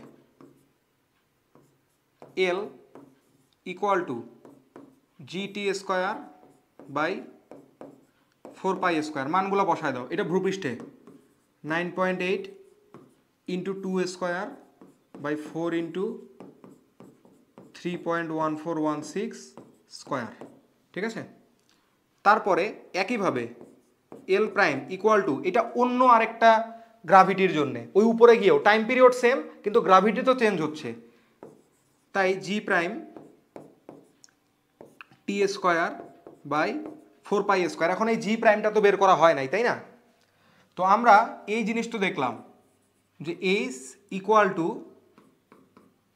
টি prime by T minus 1 into R, তাহলে H by R equal to কি, T prime by T plus 1, sorry minus 1, তারপরে এইটা যদি যোগ করে দাও 1 plus H by R equal to কি হবে, টি প্রাইম বাই টি, ঠিক না? এখন আমরা কি জানি জি প্রাইমটা কত হয়, মহাকর্ষ ক্লাসেই শিখছি, G by 1 plus H by R whole square. এখন এইটা মানে কি 3600 বাই 3570, তাহলে এই যে 9.8 divided by 3600 by 3570 whole square, মানটা কত আসে, 9.8 divided by 3600 by 3570 whole square, 9.637347 metre per second square. এই মানটা এখানে বসাবো, 9.637347, টি স্কোয়ারের মান তো 2 স্কোয়ারই, কারণ দোলনকাল এবার 2 সেকেন্ড, ইন্টু 3.1416 হোল স্কোয়ার, এটা কত আসে, এই 2 স্কোয়ার তো বাদই, 3.1416, এটা আসলো 0.9764628,609 মিটার। আর এইটা কত আসতেছে,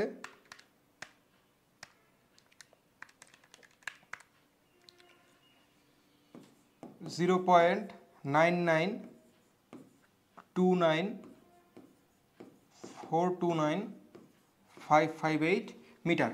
তাহলে অতএব ডেল এল কত, কমাইতে হবে কতটা, এটা বড় মাইনাস এল প্রাইম।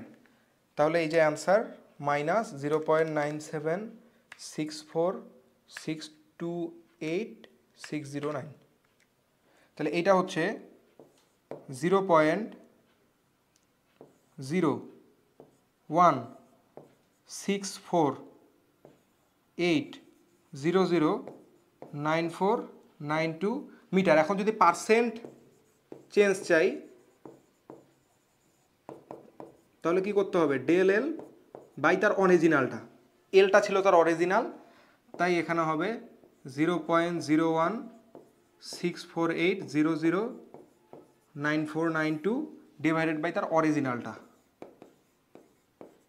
0.9929429558 ইন্টু 100%, 0.9929429558, এইটা আসতেছে এই যে 0.01659722 ইন্টু 100% ইকুয়াল টু 1.6597% হ্রাস। ওকে, দেখো আগেরটার সাথে মিলছে, একই জিনিস দুই পদ্ধতি। এইটা একটু দেখো, এইটা হচ্ছে একদমই ইজি না, মানে কি বলবো, ক্যালকুলেশন ইজি কিন্তু কনসেপ্টটা মাথায় নিয়ে অঙ্কটা করা একটু টাফ, একটু একসাথে অনেক কিছু মাথায় নিতে হচ্ছে। আর পরেরটাতে ভেঙে ভেঙে করলা, সময় লাগলো কিন্তু অঙ্কটা তুমি স্যাটিসফাই হতে পারলা যে না আসলে আমি ভেঙে ভেঙে করছি, বুঝতে পারছি, ঠিক আছে। বাট দুইটাই বোঝার চেষ্টা করো, ঠিক আছে। একটু ভিডিওটা অফ করে আগেরটা দেখার চেষ্টা করো, আগেরটাও বুঝবা, না বুঝার মতো কিছুই নাই এইখানে। ওকে।